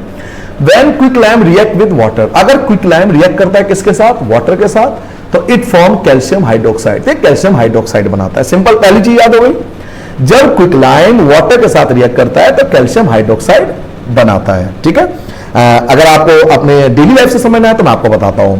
आपके घर में सफेदी हो रही है, तो जो सफेदी करने वाले लोग हैं वो अक्सर एक पैकेट लाते हैं या डब्बा लाते हैं या बोरी लाते हैं, जिसके अंदर एक पाउडर होता है व्हाइट कलर का, उसे हम पानी में डाल देते हैं। तो वो जो बोरी में पाउडर जैसा था, पाउडर जैसा वो कैल्शियम ऑक्साइड था, उसे आपने किस में डाला? पानी में। उसमें पानी मिलाते हैं ना बेटा, पानी मिलाने के बाद वो जो नया प्रोडक्ट बना, जो अब व्हाइट वॉश होगा, वो आपका कैल्शियम हाइड्रोक्साइड है। यहां तक समझ में आ गया? अब कैल्शियम हाइड्रोक्साइड ये बन चुका है, पानी में मिल चुका है, बाल्टी में तैयार है। अब calcium hydroxide react very slowly, अब उसे हमने दीवार पे लगा दिया, आराम से कैल्शियम ऑक्साइड को दीवार पे पोत दिया। Calcium hydroxide react very slowly with carbon dioxide. अब वो जो कैल्शियम हाइड्रोक्साइड आपने दीवार पे लगाया ना, वो कार्बन डाइऑक्साइड के साथ रिएक्ट करेगा। आसपास के जो कार्बन डाइऑक्साइड है, कैल्शियम हाइड्रोक्साइड जो दीवार पे लग चुका है, ये आसपास के कार्बन डाइऑक्साइड के साथ रिएक्ट करेगा in air and form calcium carbonate. और कार्बन डाइऑक्साइड के रिएक्ट करके क्या बनाता है? कैल्शियम कार्बोनेट बनाता है। And this calcium carbonate gives shiny look to the wall after 2 to 3 days of white washing. और यही कैल्शियम कार्बोनेट जो होता है वो सफेदी को चमक लाता है, सफेदी करने के बाद चमक लाता है। 2 से 3 दिन लगता है, क्योंकि वाटर भी साथ में होता है, तो वाटर को इवेपोरेट होने में, वाटर को सूखने में, पानी को सूखने में समय लगता है 2 से 3 दिन। तो आप नॉर्मली देखोगे कि गर्मी का दिन है तो 1 से 2 दिन में ऐसा दिखाई देगा कि आपकी दीवारें बिल्कुल चमक उठेगी। किसके कारण? कैल्शियम कार्बोनेट के कारण। तो बच्चों इसमें 2 चीज बतानी पड़ेगी, मैं आपको स्टेप बाय समझाता हूं। आप समझिए, आप एक पाउडर ले आए कैल्शियम ऑक्साइड का, उसे आपने पानी में मिला दिया। पानी मिलाने के बाद आप उसे अच्छे से घोलोगे तो क्या बन जाएगा? Calcium hydroxide. कैल्शियम हाइड्रोक्साइड को आपने दीवारों पे लगा दिया। कैल्शियम हाइड्रोक्साइड दीवारों पे लगने के बाद रिएक्ट किससे करता है? कार्बन डाइऑक्साइड के साथ। किससे रिएक्ट करता है? कार्बन डाइऑक्साइड के साथ। कार्बन डाइऑक्साइड रिएक्ट करने के बाद वो क्या बनाता है? Calcium carbonate. और यही कैल्शियम कार्बोनेट जो होता है दीवारों पे चमक लाती है। 2 से 3 दिन इस प्रोसेस में लगते हैं। तो व्हाइट वॉशिंग के ऊपर अगर आपको कोई भी क्वेश्चन आ जाए प्रीवियस ईयर में, आप देख लेना, ये 2 पॉइंट आपको लिखने होते हैं। नेक्स्ट है how to make chemical equation more informative. एक केमिकल इक्वेशन को ज्यादा इंफॉर्मेटिव कैसे बनाएं? आप पढ़ चुके हो केमिकल इक्वेशन क्या होता है। केमिकल रिएक्शन को सिंबल्स और फॉर्मूले के फॉर्म में रिप्रेजेंट करना, शायद आपको याद हो। तो उस केमिकल इक्वेशन को ज्यादा इंफॉर्मेटिव कैसे बनाया जाए, ज्यादा सूचनापूर्ण कैसे बनाया जाए? तो उसके 2 तरीके हैं। By adding the physical state of the reactant and product. एक तो फिजिकल स्टेट लिखकर, किसके फिजिकल स्टेट? रिएक्टेंट के एंड प्रोडक्ट के फिजिकल स्टेट को लिखा जाता है। किसी भी केमिकल इक्वेशन को ज्यादा इंफॉर्मेटिव बनाने के लिए, ज्यादा अच्छा बनाने के लिए हम उसके फिजिकल स्टेट को लिखते हैं। S फॉर सॉलिड, सॉलिड के लिए S यूज होता है, लिक्विड के लिए L यूज होता है, गैस के लिए G यूज होता है, और एक्वस सॉल्यूशन के लिए AQ यूज होता है। याद हो गया? आप पीछे कोई भी रिएक्शन उठा के देखोगे, ये देखो इसमें यूज हो चुका है, ये देखो, ये देखो एक्वस, ये रहा एक्वस, ये रहा गैस, ये रहा गैस, और ये रहा लिक्विड। क्लियर हो गया? तो ये जो है ना, ये फिजिकल स्टेट्स हम लिख रहे हैं ब्रैकेट के अंदर, हालांकि आपको नहीं लिख रहा एग्जाम में, ये तो आपसे पूछ रहा है कि केमिकल इक्वेशन को ज्यादा इंफॉर्मेटिव कैसे बनाया जाए, तो आप तब बताओगे कि उसके फिजिकल स्टेट को हमें लिखना चाहिए। सॉलिड के लिए एस, लिक्विड के लिए एल, गैस के लिए जी और एक्वस के लिए एक्यू। दूसरा तरीका क्या है? बाय इंडिकेटिंग द कंडीशन, हमें कंडीशन भी लिखना चाहिए कि किस कंडीशन में रिएक्शन हुई है, under which the reaction taken place, कि किस कंडीशन के अंदर वो केमिकल रिएक्शन हुई है। क्या जब केमिकल रिएक्शन हुई है तब उस समय हीट था, क्या हीट था या नहीं था, प्रेशर था या नहीं था, सनलाइट था या नहीं था, कैटलिस्ट थे या नहीं थे। तो अगर कोई कंडीशन है तो वो एरो को ऊपर लिख दिया जाता है। जैसे आपने पीछे कोई एग्जांपल देखा होगा, उसमें मैंने कंडीशन लिखा होगा, देखिए ये आ गया ना, ये देखो क्या लिखा है, सनलाइट, इसमें देखो क्या लिखा है, सनलाइट, इसमें देखो क्या लिखा हुआ, electric current, heat heat heat लिखा हुआ ना। तो ये कंडीशन होते हैं कि किस कंडीशन के अंदर केमिकल रिएक्शन हुई है, तो हमें वो कंडीशन लिखना चाहिए। तो लास्ट बार आपको बता रहा हूं, किसी केमिकल रिएक्शन को हम ज्यादा इंफॉर्मेटिव कैसे बना सकते हैं, एक उसके फिजिकल स्टेट को लिखकर और एक उसके कंडीशन को लिखकर। और लास्ट आपको यह समझना है method to balance chemical equation, किसी भी केमिकल इक्वेशन को हम बैलेंस कैसे करते हैं। तो बेटा किसी भी केमिकल इक्वेशन को बैलेंस करने का जो मेथड है उसका नाम है hit and trial method. Method का नाम पूछता है 1 मार्क्स में कि केमिकल इक्वेशन को बैलेंस करने का मेथड बताओ, तो उस मेथड का नाम है हीट एंड ट्रायल मेथड। और नेक्स्ट है how to balance chemical equation, मैं आपको नेक्स्ट वीडियो में बताऊंगा साथ में ऐड करके इस वीडियो के अंदर कि किसी भी केमिकल इक्वेशन को हम बैलेंस कैसे करते हैं। ठीक है, तो पहले आप यहां तक नोट कर लो, फिर नेक्स्ट टॉपिक करेंगे how to balance chemical equation. बेहतरीन तरीके से पढ़ेंगे कि किसी भी केमिकल इक्वेशन को बेटा बैलेंस कैसे किया जाता है। चलिए बेटा, अब हम सीखते हैं कि इक्वेशन को बैलेंस कैसे करें। देखिए बैलेंस का मतलब मैंने आपको पहले बताया था कि आपका रिएक्टेंट साइड, जो आपका रिएक्टेंट है और आपका जो प्रोडक्ट है वो दोनों ही इक्वल होने चाहिए। Number of atom in reactant और number of atom in the product दोनों इक्वल होना चाहिए। तो इक्वल करते हुए, बैलेंस करते हुए मेरी 2 रूल्स याद रखना। अगर ये 2 रूल्स आपको याद हो गए तो किसी भी इक्वेशन को आप इजीली बैलेंस कर सकते हो। कौन कौन से 2 रूल्स हैं? फर्स्ट रूल है कोफिशिएंट, इसे बोलते हैं कोफिशिएंट। सर जी कोफिशिएंट का मतलब क्या है? देखो कोफिशिएंट का मतलब क्या होता है बेटा, मैंने लिखा H2O और एक मैंने लिखा 2H2O, दोनों में क्या डिफरेंस है समझो। H2O का मतलब है H के 2 एटम्स है, हाइड्रोजन के 2 एटम्स है, ऑक्सीजन का 1 एटम्स है। हाइड्रोजन के 2 एटम्स हो गए और ऑक्सीजन का 1 एटम्स है, सिंगल एटम है। बट 2H2O का मतलब है, अगर ये 2, इसे बोलते हैं कोफिशिएंट, ये कोफिशिएंट के नाम से जाना जाता है। अगर कोई नंबर हम आगे लगाते हैं तो इसकी मल्टीप्लाई सबसे होती है, यानी अब H जो है वो 4 हो गया, 2 2 जा 4, अब आपका H 4 हो चुका है और 2 ऑक्सीजन भी 2 हो चुका है। H तो 4 हो गया, पहले 2 की मल्टीप्लाई इससे करोगे, जब 2 की मल्टीप्लाई इससे करोगे तो H हो गया 4, अब जब 2 की मल्टीप्लाई ऑक्सीजन से करोगे तो ऑक्सीजन हो गया 2। तो बेटा किसी कोफिशिएंट को लगाने से उसकी मल्टीप्लाई सब में हो जाती है। पहली चीज समझ में आ गई कि कोफिशिएंट का मतलब क्या होता है कि कोई नंबर हम स्टार्टिंग में लगाएंगे तो उसकी मल्टीप्लाई सबसे हो जाएगी। और रूल नंबर 2 क्या कहता है? रूल नंबर 2 ये कहता है बेटा कि कभी भी आपको प्लस या माइनस का इस्तेमाल नहीं करना, किसी भी केमिकल रिएक्शन के अंदर प्लस माइनस का इस्तेमाल नहीं करना। क्यों? क्योंकि law of conservation of mass क्या कहता है? मास can neither be created nor be destroyed. तो ना तो मास बढ़ सकता है ना घट सकता है, तो मास ना बढ़ेगा ना घटेगा, ना प्लस होगा ना माइनस होगा। तो क्या होगा? हम केवल नंबरों के बीच कोफिशिएंट का ही इस्तेमाल कर सकते हैं। तो दूसरा रूल ये कहता है कि आप केवल कोफिशिएंट का यूज करके आपको बैलेंस करना है। हमें कोफिशिएंट का मतलब पता लग गया, कोफिशिएंट का मतलब होता है इसकी मल्टीप्लाई सबसे होगी। और दूसरा रूल मैंने आपको बताया, आप केवल कोफिशिएंट का ही इस्तेमाल करोगे, इसके अलावा किसी भी प्लस माइनस साइन का इस्तेमाल नहीं करोगे। अब आते हैं एग्जाम्पल से। ये 2 रूल नोट कर लिया आपने कि एक कोफिशिएंट का इस्तेमाल करना है और प्लस माइनस का इस्तेमाल नहीं करना, और कोई केवल कोफिशिएंट का यूज करके हमें बैलेंस करना है। अब मैं आपको 10 एग्जांपल करा रहा हूं, कोशिश करेंगे इन 10 एग्जांपल के माध्यम से आपको बैलेंस का पूरा तरीका समझाया जाए। तो चलिए स्टार्ट करते हैं बेटा। देखिए पहला एग्जांपल मैं आपको ले रहा हूं, फर्स्ट एग्जांपल लिखो बेटा Mg+O2। मैं पहला एग्जांपल ले रहा हूं Mg+O2 और ये लिखा हुआ है MgO, magnesium oxide. Magnesium plus oxygen, magnesium oxide, इन दोनों को बैलेंस करना है। तो बैलेंस कैसे करेंगे? बहुत सिंपल तरीके से समझना, सबसे सिंपलेस्ट तरीका। अक्सर मैंने देखा है बच्चे टेबल बना लेते हैं, ठीक है टेबल बना के भी कर सकते हो, बट वो टाइम कंज्यूमिंग होता है। और पेपर में कितने मार्क्स का आता है? केवल 1 मार्क्स का। एक रिएक्शन आया तो 1 मार्क्स का, 2 क्वेश्चन आया तो 2 मार्क्स का। तो इतना ज्यादा टाइम नहीं कंज्यूम करना हमें टेबल बनाने के लिए, क्योंकि उनके नंबर नहीं है टेबल वगैरह के। आप डायरेक्ट बैलेंस करोगे। कैसे? तरीका देखो। देखो मैग्नीशियम के यहां 1 एटम है, मैग्नीशियम के 1 एटम है, यहां भी मैग्नीशियम के 1 एटम है, तो मैग्नीशियम में तो कोई दिक्कत नहीं है, यहां भी मैग्नीशियम 1 है, यहां भी मैग्नीशियम 1 है, रिएक्टेंट में और प्रोडक्ट में दोनों इक्वल है। अब आते हैं ऑक्सीजन पे। ऑक्सीजन देखो यहां पे कितने हैं, यहां 2 है, 2 ऑक्सीजन है और यहां ऑक्सीजन 1 ऑक्सीजन है, तो जो स्मॉलर है उसके साथ कोफिशिएंट लगा देंगे, तो कोफिशिएंट हमने 2 लगा दिया। 2 क्यों लगाया, क्योंकि ऑक्सीजन 2 है। अब मैंने क्या था, कहा था आपको रूल में केवल कोफिशिएंट का इस्तेमाल होता है, तो कोफिशिएंट लगा दिया, 2 लगा दिया। अब 2 की मल्टीप्लाई mg से भी होगी, 2 की मल्टीप्लाई ऑक्सीजन से भी होगी, तो 2 लगा दिया। अब जब कोई नंबर हम लगाते हैं तो दोबारा स्टार्टिंग से चेक करते हैं, क्यों, क्योंकि मेथड का नाम है hit and trial, hit and trial. आपने हिट कर दिया, अब दोबारा ट्रायल करोगे स्टार्टिंग से। अब देखो यहां mg, अब mg यहां 1 है, अब 1 mg है और यहां mg अब 2 हो गया, तो स्मॉलर कौन हो गया, ये हो गया। यहां mg 1 है, यहां mg 2 है, तो स्मॉलर कौन हो गया, ये हो गया, तो कोफिशिएंट लगा देंगे यहां भी 2। क्लियर है, जो स्मॉलर है उसके साथ कोफिशिएंट लगेगा। एक चीज याद रखो, जो स्मॉलर है उसके साथ कोफिशिएंट लगेगा। 2 लगा दिया। अब देखो mg 2 है, यहां भी mg 2 है, इक्वल है। अब बताओ यहां O कितने, O 2 है और यहां भी O, देखो O भी कितना है, यहां पर 2 है, क्योंकि 2 की मल्टीप्लाई बताई थी सबसे होती है। तो mg2, यहां भी mg2, यहां O2 और यहां भी O2 हो गया, तो बैलेंस हो गया।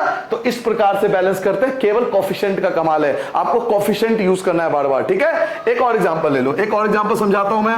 मान लो बेटा H2 प्लस O2 और ये बना के बन जाएगा H2O, इसको बैलेंस करना है, ठीक है। तो चलिए बैलेंस करते हैं। जो छोटा हो, इस बात को ध्यान रखो, जो स्मॉलर हो उसके कोफिशिएंट लगा दो। भाई ये चीज जिसने समझ ली कि जो छोटा है उसके साथ हमें कोफिशिएंट लगाना है, तो H2 सेम है, O2 O सिंगल, ये छोटा है, स्मॉलर है, तो यहां 2 लग गया, ठीक। फिर स्टार्टिंग से मैंने कहा था ना, कोई भी नंबर लगा दो फिर स्टार्टिंग से। अब यहां H2 है बट यहां H4 है, तो ये स्मॉलर हो गया, तो यहां भी 2 लग जाएगा। जो स्मॉलर है उसके साथ कोफिशिएंट लगाओ। फिर स्टार्टिंग से चेक करो, H4 है, यहां भी H4 हो गया, सेम हो गया, H4 और यहां भी H4। O कितने हैं, 2 है, और O चेक करो, O भी 2 हो गया, क्योंकि 2 की मल्टीप्लाई भाई सबसे होती है। क्लियर है, तो H4 O2 हो गया बैलेंस। तो केवल हमें कोफिशिएंट लगाना होता है, केवल कमाल कोफिशिएंट का। बच्चे पढ़ ले बेटा, पढ़ ले। पढ़ाई लिखाई में ध्यान लगाओ, IAS बनो और देश को संभालो। अब आते हैं नेक्स्ट एग्जांपल पे। एग्जांपल नंबर 3 देखो। एग्जांपल नंबर 3 क्या है, N2 plus H2, N2 plus H2 और NH3। सर जी आप क्वेश्चन कहां से लिख रहे हो, भैया ये प्रीवियस ईयर में आ चुके हैं, मैं उन्हीं को ले रहा हूं। ये सभी क्वेश्चन जो आपके बोर्ड पे इस तरह लिख रहा हूं, ये सब प्रीवियस ईयर में आ चुके हैं सीबीएसई के। मैं वही एग्जांपल लेके आऊं, 10 एग्जांपल लेके आऊं आपके लिए, जो प्रीवियस ईयर में कभी ना कभी आ चुके हैं, वही क्वेश्चन मैं आपके लिए ढूंढ के लाऊं। तो देखो N कितने हैं, 2 है, N2 है, यहां N1 है, तो स्मॉलर कौन हुआ, ये। यहां N2 है, यहां N1 है, तो स्मॉलर कौन हुआ, ये स्मॉलर हुआ, तो इसके साथ 2 लगा देंगे। क्लियर। फिर स्टार्टिंग से चेक करो, शुरू से चेक करो। अब यहां N कितने हैं, N2 है, यहां तक कोई दिक्कत नहीं, N2 है, यहां भी N2 है, बैलेंस है भाई। N2 हो गया, N2 हो गया, बैलेंस है। H देखो, H कितने हैं, 2 है, बट H यहां पे कितने हैं, 6 है। 6 कैसे, 2 की मल्टीप्लाई इससे भी तो होगी, तो H तो 6 है, H 6 है और यहां H2 है, तो स्मॉलर कौन हुआ, ये वाला। यहां 2 है, यहां 6 है, तो ये स्मॉलर है, तो यहां 3 लगा देंगे, क्योंकि हमें 6 करना है, तो 3 2 जा 6। अब स्टार्टिंग से एक बार चेक करो, आपका N2 है, आपका N2 है, यहां पे H देखो, H आपका 6 हो चुका है और यहां H आपका 6 हो चुका है। क्लियर हो गया, तो ये बैलेंस हो गया। पहले इतना नोट को बेटा। नेक्स्ट देखो, अब आते हैं नेक्स्ट पे। 4 देखो, मैंने एक साथ लिख लिया 4 एग्जांपल, अब आप भी कोशिश करना, साथ में कोशिश करते हैं। देखो Cu सिंगल है, कॉपर 1 है और यहां भी कॉपर 1 ही है। Cu अकेला है, Cu सिंगल है, तो कोई टेंशन नहीं है। O2 है बट O यहां 1 है, तो स्मॉलर कौन हुआ, स्मॉलर ये हुआ। तो मैंने क्या कहा था, स्मॉलर के साथ कोफिशिएंट लगा दो, तो इसके साथ 2 लग जाएगा। ठीक है, जो स्मॉलर होगा बेटा उसके, मैंने आपको स्टार्टिंग में रूल बताए थे कि कोफिशिएंट लगाना है, और दूसरा केवल कोफिशिएंट का ही इस्तेमाल होता है और कहीं का इस्तेमाल होता ही नहीं है। तो आपने छोटे के साथ 2 लगा दिया। अब फिर स्टार्टिंग से चेक करो, यहां कॉपर 1 है, यहां कॉपर 1 है और यहां कॉपर 2 है, तो अब स्मॉलर कौन हुआ, ये वाला स्मॉलर हुआ, तो यहां पे 2 लगा दो। फिर दोबारा स्टार्टिंग से चेक कर लो, कॉपर यहां पे Cu2 है, यहां पे भी Cu2 है, बैलेंस हो गया। O2 है और यहां पे O देखो O भी 2 है क्योंकि 2 की मल्टीप्लाई इससे भी तो होगी ना, तो O भी 2 है, यहां भी O2 है, तो ये बैलेंस हो गया आपके सामने। तो केवल कोफिशिएंट का इस्तेमाल करना है, चाहे छोटा क्वेश्चन है या बड़ा क्वेश्चन। अब आपको बहुत बड़ा रिएक्शन दिख रहा होगा, घबराना नहीं है, एक एक एटम्स को चेक करना है और जो छोटा होगा उसके साथ कोफिशिएंट लगाओ, कोफिशिएंट लगाते जाओ, आपका आंसर आता रहेगा। देखिए Fe1 है, Fe1 है और यहां Fe3 है, तो छोटा कौन हुआ ये, यहां 3 है यहां 1 है, तो यहां 3 लगा देंगे। क्लियर? अब फिर स्टार्टिंग से, क्योंकि मेथड का नाम था hit and trial, hit and trial, hit करो फिर से ट्रायल करो फिर दोबारा आ जाओ। तो Fe3 है, यहां भी Fe3 है, बैलेंस हो गया, Fe में कोई दिक्कत नहीं है। अब यहां देखो H2 है, यहां H2 है, ये रहा H2, यहां भी H2, कोई परेशानी नहीं, इक्वल है। बट यहां देखो O कितना है, यहां O1 है, यहां O1 है और यहां पर O4 है, यहां 4 बार है, यहां 1 बार है, तो इन दोनों में से स्मॉलर कौन हुआ, इनमें से स्मॉलर 1 ये वाला हुआ, तो इसके आगे 4 लगा देंगे क्योंकि ये 4 बार था या 1 बार था, 1 की मल्टीप्लाई 4 से करूंगा तभी तो 4 आएगा, इसलिए मैंने 4 लगा दिया, 4 लगा दिया। अब फिर स्टार्टिंग से, फिर शुरू से चेक करो, Fe3 है, Fe3 है, बैलेंस है। H कितने हैं, 8, H8 है, यहां देखो H8 है, बट H यहां पर 2 है, तो क्या लगा दूंगा 4, क्योंकि 2 4 जा 8 होता है, 8 हो गया। फिर स्टार्टिंग से चेक करो, Fe3 है, Fe3 है, H8 हो गया, H8 हो गया, O आपका 4 है और यहां भी देखो O जो है आपका 4 है, तो हो गया बैलेंस, सब कुछ इक्वल आ चुका है। तो घबराना नहीं है बड़े इक्वेशन को देखकर, तरीका वही है, 1 एटम को चेक करो और कोफिशिएंट लगाते जाओ। कोफिशिएंट किसके साथ, जो छोटा होगा। चलिए एक और हार्ड सा ले लेते हैं, Na2 है, सोडियम जो है वो 2 है, यहां पर देखो Na सिंगल है, सोडियम सिंगल है, दोनों साइड सिर्फ कंपैरिजन करते जाओ, यहां Na2 है, यहां Na1 है, तो स्मॉलर कौन हुआ, ये वाला, तो यहां पे 2 लगा दो क्योंकि 1 की 2 से करूंगा तभी तो 2 आएगा। अब शुरू से करो, Na2 है, यहां भी Na2 है, Na क्लियर। अब देखो SO4 है, यहां भी SO4 है, बैलेंस हो गया, SO4 दोनों साइड सेम है तो कुछ मत करना। Ba सिंगल है, यहां भी Ba सिंगल है, तो ये दोनों भी बैलेंस हो गया। Cl जो है वो 2 बार है, Cl होता है क्लोरीन, आपने 9th क्लास में पढ़ा होगा, Cl क्लोरीन को बोलते हैं। Cl2 है, तो यहां भी तो Cl2 है, देखो ना 2 की मल्टीप्लाई यहां से भी तो होगी, 2 की मल्टीप्लाई Cl से भी तो होगी भाई, तो Cl2 हो जाएगा, तो बैलेंस तो हो गया। तो पूरे इक्वेशन में देखो कितना बड़ा इक्वेशन लग रहा था, लेकिन केवल ये 2 लगाया और ये बैलेंस हो चुका है। तो 1 बाय 1 एक एक करके चेक करते हैं। Na2 है, यहां Na1 था, 2 लगा दो, फिर चेक करो, Na2, यहां SO4, यहां भी SO4, यहां Ba, ये भी Ba, Cl2 और ये भी Cl2, तो हो गया बैलेंस, कुछ करना ही नहीं इसमें। फिर स्टार्टिंग से चेक करो एक बार। नेक्स्ट देखो क्या है, C अकेला है, C मतलब कार्बन सिंगल है, और यहां C कार्बन सिंगल है, कार्बन सिंगल कोई इशू नहीं है, दोनों इक्वल है।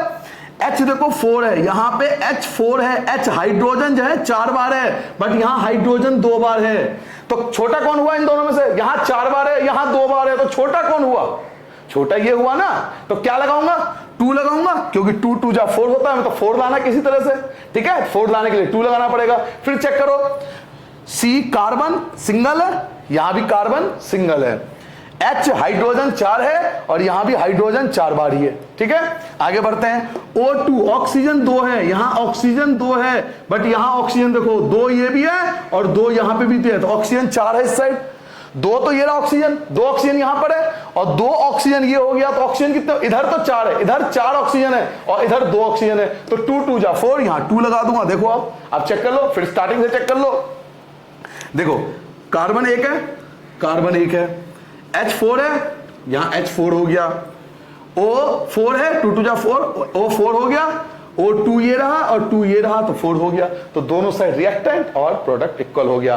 तो बच्चों हमें केवल नंबर्स लगाने होते हैं और इन नंबर्स में हमें केवल कोफिशिएंट का याद रखना होता है, तो जो भी कोफिशिएंट हम लगाते हैं वो इसके मल्टीपल में लगाते हैं। ये 8 एग्जाम्पल हो गया, 2 एग्जाम्पल अभी पिछले सालों से आ रहा है लगातार 19 और 18 में, तो मैं 2 एग्जाम्पल वो भी लगा देता हूं, आपके बुक का ही है 2 एग्जाम्पल, ये वो भी करा देता हूं, तो 10 एग्जाम्पल कराता हूं। उसके बाद आप मुझे बताना, कोई रिएक्शन आपसे बैलेंस ना हो पाए तो मुझे कमेंट करके बताना, सर इस रिएक्शन को बैलेंस कर दो, तो मैं बैलेंस करके आपको सिखा दूंगा। तो 9 देखो एग्जांपल, 9 एग्जांपल क्या है बेटा, AgCl और ये हो गया Ag प्लस Cl2, ये शायद पहले भी आ चुका है, ब्लैक एंड व्हाइट फोटोग्राफी का रिएक्शन है ये। ऐसे ही AgBr और ये हो गया Ag प्लस Br2, इन दोनों को रिएक्शन को हमें बैलेंस करना है। तो बड़ा सिंपल है, छोटा सा रिएक्शन है, आप खुद भी कर सकते हो, करके देख लो, ठीक है। साथ में कर लेते हैं। Ag क्या है, सिंगल है, एक सिल्वर एक है, सिंगल है, यहां भी Ag सिंगल है तो कोई परेशानी नहीं, Ag इक्वल है। अब अगला देखो Cl यहां पे सिंगल है बट Cl यहां पे 2 है, यहां सिंगल है यहां 2 है, तो इनमें से छोटा कौन हुआ, स्मॉलर कौन हुआ, ये वाला, तो यहां पर 2 लगा देंगे। क्लियर। अब फिर स्टार्टिंग से चेक करो, Ag 2 है, यहां Ag 2 है, यहां Ag सिंगल है, तो यहां भी 2 लगा देंगे।